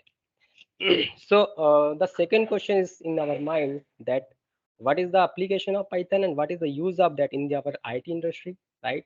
What is the use of this Python actually in the data engineering side? Because this is the backbone for this data engineering. Whenever you are going to write any pipeline for the ETLs, right? So you have to know about the Python. That is the basic part. So there are multiple application in the industries and there are multiple uses also. So if you see that, first of all, with the help of Python, you can do the web development. You can design any website, anything. You can do the web development with the help of Python. Software developments, desktop applications. Most of the application was developed by the Python itself, right? And some education purpose also, you can use the Python learning purpose. Database access, if you want to access Oracle, SQL, any kind of database, you have a different libraries, modules, right? You can use the database access with the help of Python even. There are networking programming kind of, all this these kind of applications are also available. With the help of Python, we have developed a lot of networkings, right? Game, even in the gaming industries, we have to use the Python itself, right? So sometimes we have to use the C, but majorly we are using the Python. And sometimes in the graphics sites, we have to use the Python. So Python is very much most popular programming language, and most of the developers are using a Python. That is our first preference. So that's why we have to go with the Python, right? So if you see the next slide, so there are major companies are there like Netflix, Nokia, Twitter, Amazon, even NASA, right? Facebook, Google, even, right? So most of the major companies, like big companies, are even using the Python. So Python is most popular language. That is the most demanding even language. If you look for the job in the Python, like, right, in the Naukri.com, there are a lot of requirements are there, bunch of requirements. So these are the most points which I have covered, which you tell this why you have to choose the Python only, right? So and the third reason is that this is a very simple programming language. If you see, if you go with the Java, if you go with the C, if you go with the Python, there are simpler thing is that if you print simple hello world, right? So you have to write only the single line of code in the Python. That is the very much pretty simple. But if you go with the Javas, there are a lot of 5 to 6 lines you have to write each and everything. And then in the C, when you have to write 3 to 4 lines. But in the Python, it is very much simpler. You just print hello world, that's it. Each and everything can be handled by the interpreter itself. So basically, this is the first preference. And if you are a beginner for the programming language, the Python is the recommended first, right? So for example, I have shown you that hello program, hello world. So this is the simple one line of Python. So this is pretty much simple. You can easily run this Python program, right? So now the next question is our mind, and this is our in our agenda, that what is the Python actually, and what is the features, why we have to use the Python, right? So the point first is simple and easy. As I explained that this is a very much simple and pretty simple English language programming. So you just write simple line and each everything is can handled by the interpreter. So second is freeware and open source. You do not have to need any kind of license, any kind of things purchasing and all. You just simply download this Python and you can use the Python. That's it. This is the freeware. Third one is that this is the high level programming language, like each and everything in the background. You do not have to declare anything. Each and everything is handled by the interpreter. So this is also third point, which is the most most feature actually, that third point. So fourth is like platform independent. So basically, if you take that Python code and run in the either the online Python compiler tool, either the PyCharm, either the any compiler, it can easily run, right? You do not have to take all the package and all the things and just keep in the pen drive and just run in the same environment. You do not have to keep it. You just take the code and just run anything anywhere, right? So it's a platform independent. That is the most good feature actually. The fifth point is that portability. So basically, if you see that sometimes some of the program is capable to store in the kind of somewhere, it is not possible to carry in a different platform as different here, right? But in the Python, if you have the Python program, you just carry in the pen drive, you carry in the CD drive, and just go there anywhere. You can use this Python. You can easily write a Python code to use in the AWS Lambda and just write and deploy. That's it. So it's supportable, right? So you can use, you can carry here this Python program. And the sixth point, which is also very much good feature in the Python, that is a dynamically type. So let's dynamically. What is the meaning of dynamically? Basically, if you write any Python code, right? So you do not have to declare that a is equal to 10. It means it is an integer. But most of the programming language, I'm not talking about the name. You have to make sure that it should be declared as an int or string. But in the Python, if you assign a is equal to 10, in that case, interpreter automatically understand and this is the integer, right?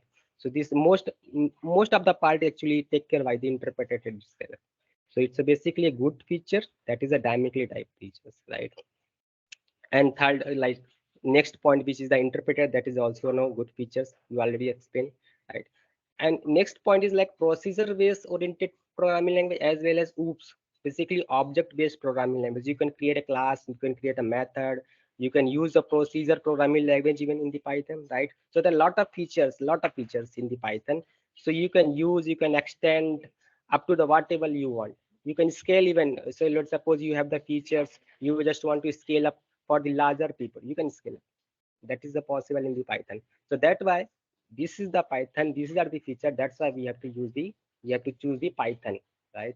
So how to prepare? The next point which I have to cover is how to prepare for this Python, how to prepare for the Python in the data engineering side, right? Because in the Python there are a lot of scope. Even you go with the Python, there are different libraries are there: JPython, CPython, scikit-learn, pandas, NumPy. There are a lot of libraries are there. So each and every libraries are having a different purpose. In the artificial intelligence, machine learning, there are different libraries are there for the data processing, pre-processing kind of transformations, pandas, NumPy. So these are actually libraries which actually extend the Python functionality, right? So the point is that how to prepare for the Python for the data engineering perspective. So I will go through all these sessions during this program. I will cover up the roadmap, how to prepare for the Python in the data engineering perspective. So there are first requirement to prepare for the Python is IDE. IDE is basically kind of editor, compiler, where you can write your code, right? And you can edit, you can compile, you can run this code, Python, you can get the output. So the first requirement is what are the good IDE in the market, what are the good tools which we can use to compile our Python, right? So there are a lot of tools are there. If you see this image, there are a lot of compilers are there: PyCharm, Spider, JPython, means Jupyter notebooks, MS Visual Studio, right? So there are a lot of things are there. So the most popular IDEs which actually in the market are, first of all, Jupyter notebook. The popularity of Jupyter notebooks is very high. So it's look like a notebook, right? I will show you how Jupyter notebooks looks like. And the second most popular editor of the Python is PyCharm. Sometimes I'm also using this PyCharm to debugging the code also. And the third, which is also one of the popular IDE editor, that is a Microsoft VS Code. So this is also most popular. So the question is that which among of them I will use to train you about the Python, right? So as you already aware that this is the Azure data engineering program. So I will use the similar kind of platform, that is also a Databricks, right? So Arun is also already explained about the Databricks. So I will use the Databricks notebooks where I will explain how to run, how to edit, how to write the Python program, and how to run this code, right? So I will show you. Let me show you that portal. Uh, yeah, this is the portal. So this is the actually community edition of this Databricks. Basically, community edition is for the free purpose. So if you are going to learn Databricks, right, you can use this community edition. You can create your user ID and password and all the things, and then you can directly jump into the notebook. So basically, it's a notebook, Databricks notebook, where you can write your code. Here you can see that I have write the simple whatever I explained the example, right? Simple line, print the hello world. So if you go down and just click on the run, right, run your program, so it will print this statement hello world. That's it. So this is the Databricks notebooks looks like. I will explain, I will teach you about the Python whole program with the help of this platform, Databricks notebook. So this is all about the platform which I'm going to use there, right? And the next is what are the topics I will cover up in this program, right? So I will provide you some of the topics, some of the things I will cover up, right? So here I have mentioned that 30 days, basically it's a not a 30 days, basically this is the major topic which I will cover within a 30 days, and rest of the 15 days I will cover up some practice, some kind of modules which actually required for the data engineering, right? And some of the real-time projects, some real-time applications which we have to develop. So I will take around 45 days, right, to cover up this Python whole programming program. So first point which actually comes in the roadmap, where we have to learn about the fundamental. We have to know what are the basic syntax, what are the things we have to know, what are the keywords, what are the data types we have to learn. So these are the fundamental topics I will cover up first. And next, I will cover up about the Python operators, which basically tell you about what are the operators, what are the variables, what are the different type of operators we have to use, like sum, subtraction, division, all the type of operators, which basically we are using the Python, right? The third point, which I will cover up about the flow controls and input and output.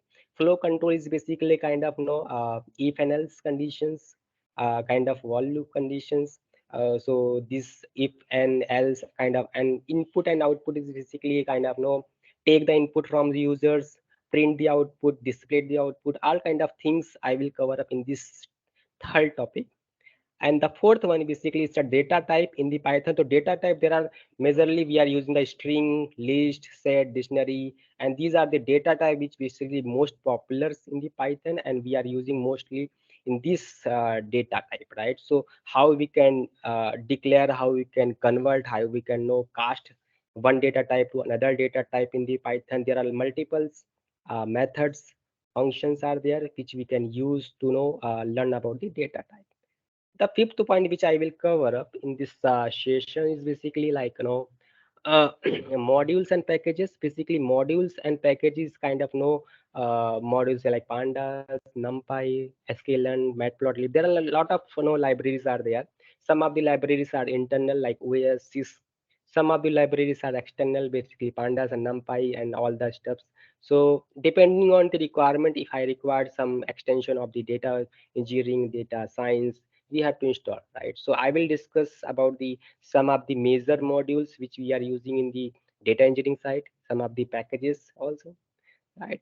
Sixth point is basically Python functions. So there are different type of functions are there, user defined functions, system defined function. There are a lot of different functions are there, different what is the use of that, and what is the most popularity of this function. So I will explain this sixth point in my sessions. Second is basically exception handlings. So if let's suppose your program is getting failed, getting error due to some issue, right? So how you can handle your program. So there are, this concept will help you about this exception handling. And the eighth point basically, that is the oops concept. Oops concept is basically object oriented programming system. So basically it's a kind of class and method you have to know. There are a lot of pillars are there, like 4 pillars are there: inheritance, there are different type of pillars. I will discuss each and everything, how we can know use this oops concept in our data engineering perspective, right? How to develop an application with the help of oops concept. So I will discuss that. And the ninth point basically, that will cover up a login module that will save. Let's suppose you have the applications developed in the Python, you have the pipelines, ATLs pipelines, you have developed how to save the logs in your driver loggers, right? So these modules will help you how to save your modules, how to log in your stacks, right? The 10th, I will cover up about the regular expressions. So this is basically like like kind of finding a pattern in the string, replacing kind of stuffs, matching the pattern. So let's suppose there is an email ID, right? So how we can write some kind of like validations in the email ID, so that user can only enter the email ID. So they are kind of validation which we can, with the help of regular expressions, we will learn about that. There are a lot of things are there, right? So the next which point will cover up about the multi-threading, file handling, how we can take the file, read the file, write the file, right? Multi-threading, how we can process our data pipeline in the multi-threading, multi-processing kind of steps, right? So we will cover up this point, 11th. And the 12th, that is not the last, not the least actually, that is the database programming. So let's suppose your requirement come from the project that there is a database and data is there in that database. You have to fetch the data and extract the data and then put into the data lake and somewhere in the destination, right? So you are creating a pipeline for the ETLs, right, in the data engineering. So you have to know about that, what are the database programmings, how to convert, how to connect the database, right? How to get the, how to fetch the data, and how to close the connections. So these are all the things we will cover up about the database programming language. So these are the roadmap which I will topic. These are the topic basically, major topic actually. which I will cover up our sessions in the Python side, right? So what are the best practices? Why we are actually, why you have to choose us to learn this Python? So there are a lot of points are there actually I have noted down. So these key highlighted points I have mentioned here only. So first of all, in this Python sessions, you have the hands-on experience actually with the help of hand-holding. So we will be there. We will help you how to write, how to debug, how to develop applications, how to write, how to build the ETL pipelines. So we are there actually, right? So everything, any need, anything, say we will there. The second point is that this is a friendly and interactive sessions, right? So each and every sessions you will have a kind of one-to-one, like of interactive sessions where you can ask, you can silly question, anything you can ask, right? You are a beginner, that's fine, we will take you a pro actually, that's fine. So the third point, basically there are no extra classes for the programming practice. Suppose you are the beginner and you just want to uh, get how to write, how to develop the programming, right? You are not able to write this program, so we will take the extra classes how to practice that, how to develop your programming skills for the data engineering perspective, right? And fourth point, basically interview preparation. So most of the time actually I have taken around more than 600 of interviews in this industry, right, in the last 2 years. And most of the data engineering profiles actually having the good experience in the data engineering side but do not have knowledge in the Python side. Even I ask simple questions, okay, list and tuples are mutable, immutable, that's fine, but why tuples are immutable, can you please explain? So most of the person are not able to explain this kind of concept. So that is not a necessary that you are the data engineer, so you are actually have the knowledge. So this is the most important background that you have to know about the Python. You have to able to solve the problem statement, write the Python code, right? So because sometimes candidates are going to reject it due to not able to write the Python program, right? So this is the major fourth point, key highlight.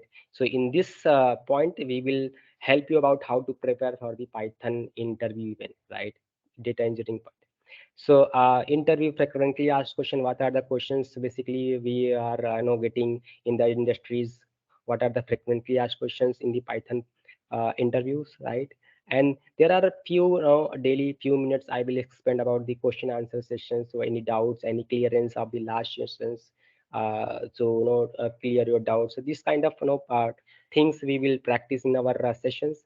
And the last but the not least, every class is basically a session, some type of assignment, set of assignment I will provide you. You have to cover up, you have to practice in your own hand to cover up that problem statement. If any issue, anything is happening, just let me know, I will help you here, right?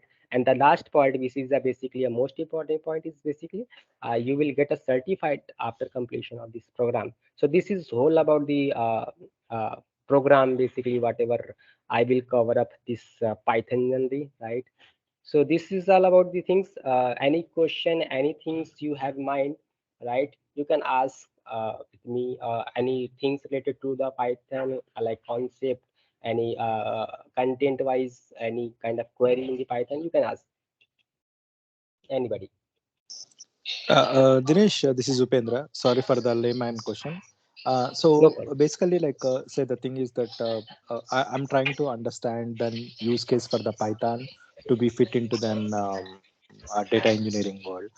Say we did some programming with the Python, like some data cleansing or the data retrieval. But can you have any use case that like okay, where exactly this will be fit into the data engineering? Because any Python programmer can do that, correct? But as a data engineer, where exactly this fit the requirement? Okay, so basically, let's suppose you have the requirement, you have the data in the database, right? SQL database. So first of all, you have to know about how to make a connections from the database, right?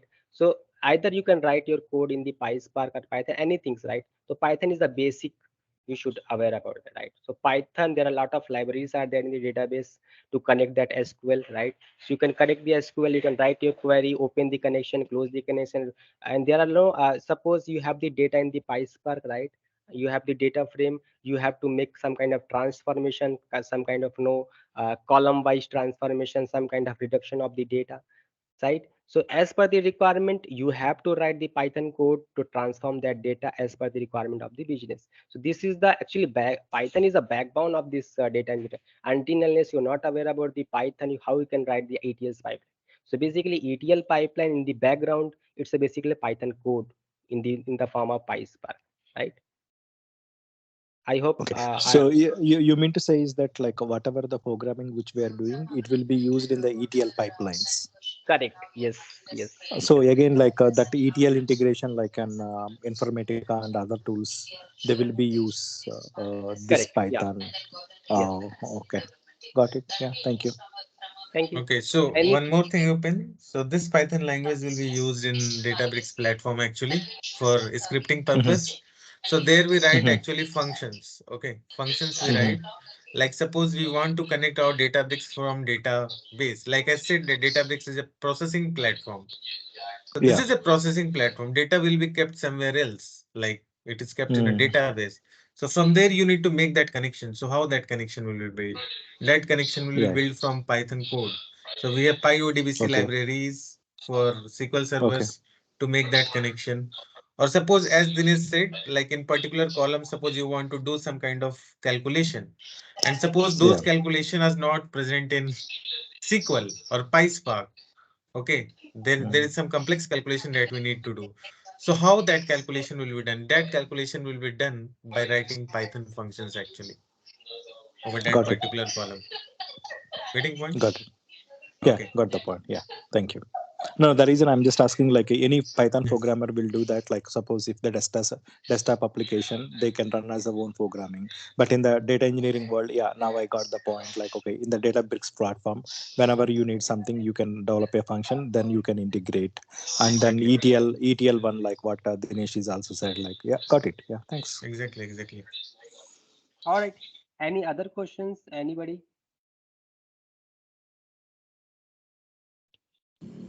Yeah, hello, sir. Just one question. Yeah, sure. Sir, this Python knowledge is like you said you're going to cover. So, but in certain job descriptions, I've seen like data structure algorithms knowledge is required. Is it really required for data engineer? Your Uh, inputs. See, algorithm is basically used somehow how in the data engineering side, but not majorly actually. Algorithm is basically used in the machine learning because machine learning developer is basically writing the algorithm. But sometimes in the data engineering field, you have to write some kind of algorithms. Algorithm is basically kind of logic, right?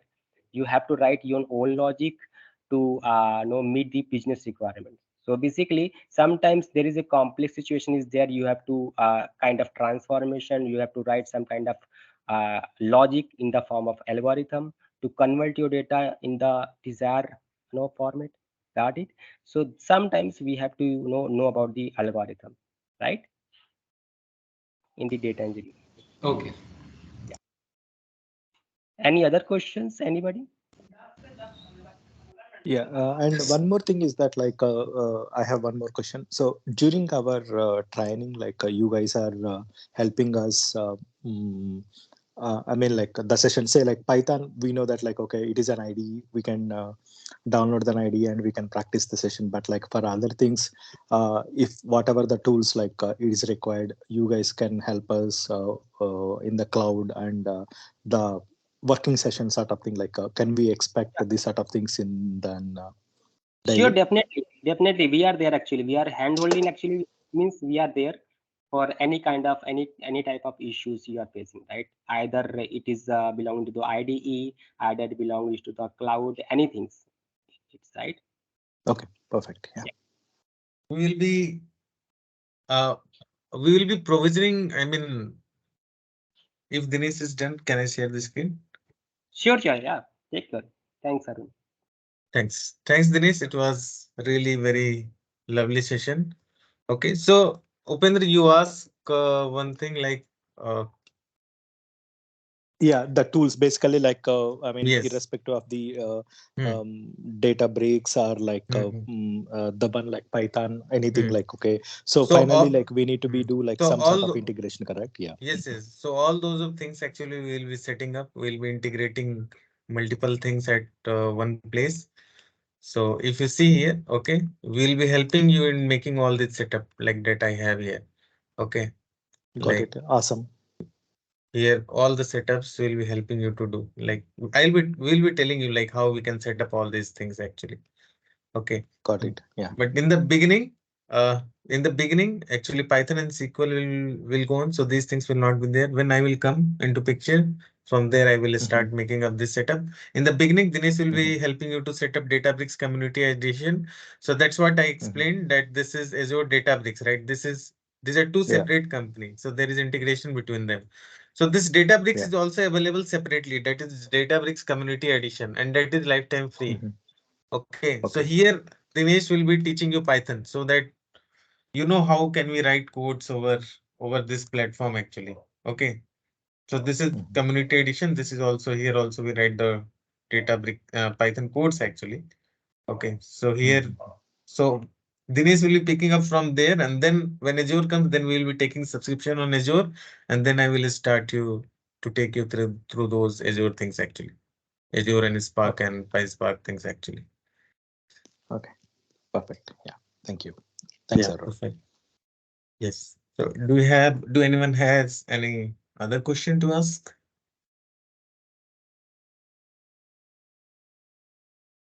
So what is the timings for this? I mean, like regular Okay. classes? Okay. Let me take through the syllabus once. Okay. Timings will be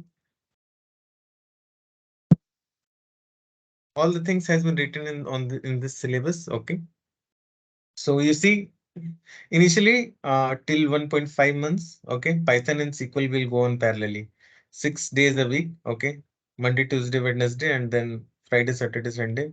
This Python will be there. Hmm. Sorry, it is expected timing will be 8 p.m. to 9:30 p.m., but generally it will most probably it will overshoot. Okay. So this is what minimum commitment that we are doing. More than this, actually, we'll be delivering to you. Okay. And this will be the whole syllabus actually that we will be covering. I'm not sure whether you guys have this syllabus or not. So these are Python syllabus that is here. These are SQL syllabus that is here. And these are Azure syllabus that we have here. So here in Azure, actually, we'll be talking about ETL concepts, Spark, Azure Databricks, Data Lake, Data Factory. We'll be also talking about deploying the data pipelines using Azure DevOps. Like how we will not be seeing how we'll be building that CI/CD deployment pipelines. We'll be seeing how we use those CI/CD pipelines to deploy our pipelines from development to UAT and then to production. Okay. We'll be seeing other services like Key Vault, Logic App, SQL Server, and few server software installations that I will be needing you guys to do. So all those things we will be trying to cover actually. So this is syllabus. If you don't have syllabus after this session, we will be posting the syllabus in the group again. You can take the syllabus from there, and Okay. yes, you can consider that as your reference.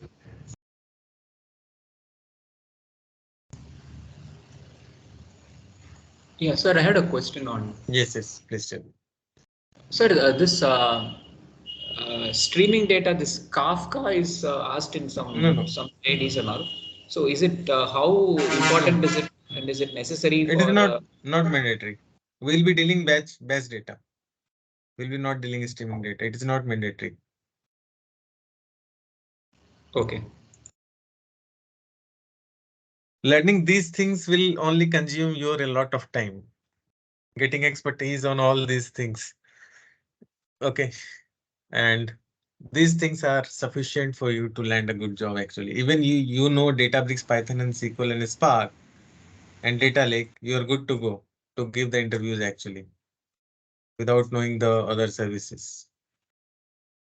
So the things that we are covering is already a package actually. You from here you don't need to go anywhere to learn anything like Python at a different place, SQL different place, Azure at some different place. Someone is teaching theory of Azure. Then you come to know, no, no, no. With this theory, how will I be able to crack interview? Then you will go someone to learn somewhere to learn this Azure practical, all those kind of things. So you don't need to move here and there. So we three are here and we will be training you in our expertise, what we have, so that you get the best of each subject from the experts. Hello, is this easy to learn both like Python and SQL in same time? No, that's what perfection depends on your practice actually. How much practice you do. Yes, you can learn both the things. Like you can give 2 hours to each of the subject. Like that's what I said. That some people are giving 6 hours per day. Some people are giving 2 hours per day. Of course, the person who is giving 6 hours per day will be learning at much faster rate. That's what I was saying in the beginning, that some people crack interview in 2 months. For some people it takes 1 year. For some people it takes 6 months. So why, where that difference is coming up? Some people have good communication skills. Some people don't have good communication skill. Okay. So there are different permutation and combination, but that thing we can guarantee that if you work hard and you don't give up, you will get the result. This thing I am saying because of the content that we will be giving and the requirement that industry has for this skill set. Okay, okay. Arun, I have one question. Yes, yes. How this course is going to help for those who have already 2 years of experience in Azure, switching from for good company. So in Databricks side, I have one doubt, uh, the creation of TemView, the Delta table creation, those part you took. Yes, those parts will be taken care of. Okay, and how it is going to like for who wants to switch from for a good company, like how this course is going to benefit for those? Of course, that's what I told you, that we'll be teaching you from very basic, everything. Okay, You don't need to go anywhere from Python to SQL to Azure. And in Azure, all the major services that are relevant to data yeah, engineering. Okay. So if you have 2 years of experience and you have this much of knowledge, like anyone will hire you. You will be yeah, unstoppable. yeah, Arun, the mostly we are dealing with so that Azure data brick part. So Mhm. most of the time you will go through that notebook and the Azure Hmm. data factory we integrate with data Yes, brick yes. notebook. I'll be integrating. So okay, okay. So you will take all those things in Yes. your part. Okay. Yes, yes. I'll be integrating And all the those things. We'll be okay. And talking, the also taking temporary views. We'll be also talking about delta tables. What are the properties yeah, of delta tables? How delta tables are different than Parquet, yeah, OASI, Avro, CSV. All those things we'll be discussing. yeah, yeah. And that query optimization and one more thing we have some some specific alert messages we are Hmm. setting some logic there. That things are also you Hmm. are going to cover Like if your there. pipeline failed, then mail will be triggered, right? If your Yeah, pipeline those things we succeeded, are. yes, yes, I'll be covering. Yeah, and Databricks also give us so many functionality. So those things also you are going to cover. Yes, functionality for what? Yes, Uh, Databricks has so many like functionalities. I have done some coding. Hmm. Just I have calculating some volumes, and that Hmm. volume is percentage is getting I'm setting some threshold. Like if that volume percentage is less than 20%, then it will send an alert. So Hmm. directly I'm getting from Databrick. No, Like, so is that possible? yes, that is possible. For that purpose only, you will be learning Python, right? Okay, There only Python scripting comes in use. yeah, Like yeah, if that calculation crosses 20% of threshold, okay, so yeah, immediately that should be cached up somewhere, and that email can be yeah, triggered. There are many yeah, ways of yeah, yeah. sending those email Okay, actually. Either we can yeah, send it through Logic app, okay, or what we can do, we can use SendGrid API in yeah, Python notebook. Through SendGrid API also, okay, mails are triggered. Okay, so that's what I mean. I mean, use case differs, use case Okay. varies, but base will remain the same, right? If you know Yeah. Python, I mean, these are problems that will come in Yeah. front of you, right? Yeah. But These if are you the know real the base, scenario. Yeah. real scenario, if you know the base, these real Yeah. scenarios you will be able to handle. Am I making So, sense? yeah, Arun. So it actually it's like you will be mostly dealing with those things in Databricks, like Yes, we will be dealing with the Python. concepts that is Yeah, there. yeah. Concept I will get from the like Python programming, and then the real time scenario which we will deal with in DE side, No, sorry, no, data engineering side. in the Databricks side also there are many things. Okay, like Okay. delta tables. Delta tables will itself take 3 classes. Okay. Okay. Again, we have Spark. Spark Yeah. will take again 3 4 classes. We have PySpark. You have to learn Yeah. PySpark as well. Spark SQL is there. Like earlier, I have heard like SQL, like TSQL mainly we Hmm. are focusing. Hmm. But Mhm. again, the Spark SQL you will use in Databricks, something like that. Yes, yes. I will Okay. not be teaching you SQL there, but I will be telling you how to use SQL Yeah, here. How we can yeah, use that is SQL here. my point. Yes, yes. Okay. So That's you why will, that's why SQL has been covered earlier, so that you come prepared. And now I'll be telling now how we can use SQL in Databricks. okay. Are So you getting you my will, point? yeah, you will utilize that Python and the SQL there in your Azure part. Okay, got it. Exactly, exactly. It's like foundation. First, we will get the Yes, foundation. Then you will yes, use yes, all yes, the scenario in Azure. Yeah, Arun, it's yes, clear. yes. And the problems like that you were telling that it is greater than 20%, then mail should be triggered. These are problems. Okay, Yeah, if you I'm have just telling the foundation, real time yes, scenario. yes. Yeah, So these problems may vary from for each and every individual. So that they yeah, need to dig down like how this problem can be solved. yeah, Arun. Yes, yes. Yeah.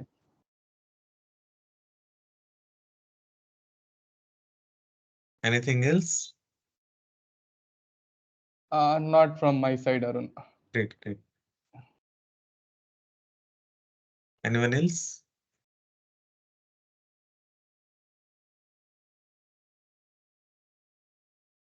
Okay, great. So we planned for 1.5 hour session only, and it overshooted that, and it is 10:30 now.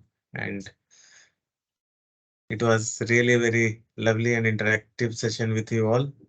Okay, let's uh uh before leaving this session, let me show you. This is my LinkedIn profile. Okay, if anyone wants to connect, they can come and connect with me here. Okay, and this is my LinkedIn profile, Arun Kumar. Okay. So if you want to connect, you can get connected with me here. Okay. And as I said, we are building ForumDE. We are building expertise in data engineering. Okay. And I hope that you guys will remain connected with us in one way or the other. Thank you so much, everyone, for your time. It was really a lovely and interactive session. We really enjoyed it. Take care. Bye. Thank you, Arun. Thank you, Thank you. Dinesh. Thank you. Thank you. Thank you. Thank you. Thank you, Thank Arun. you. Thank you.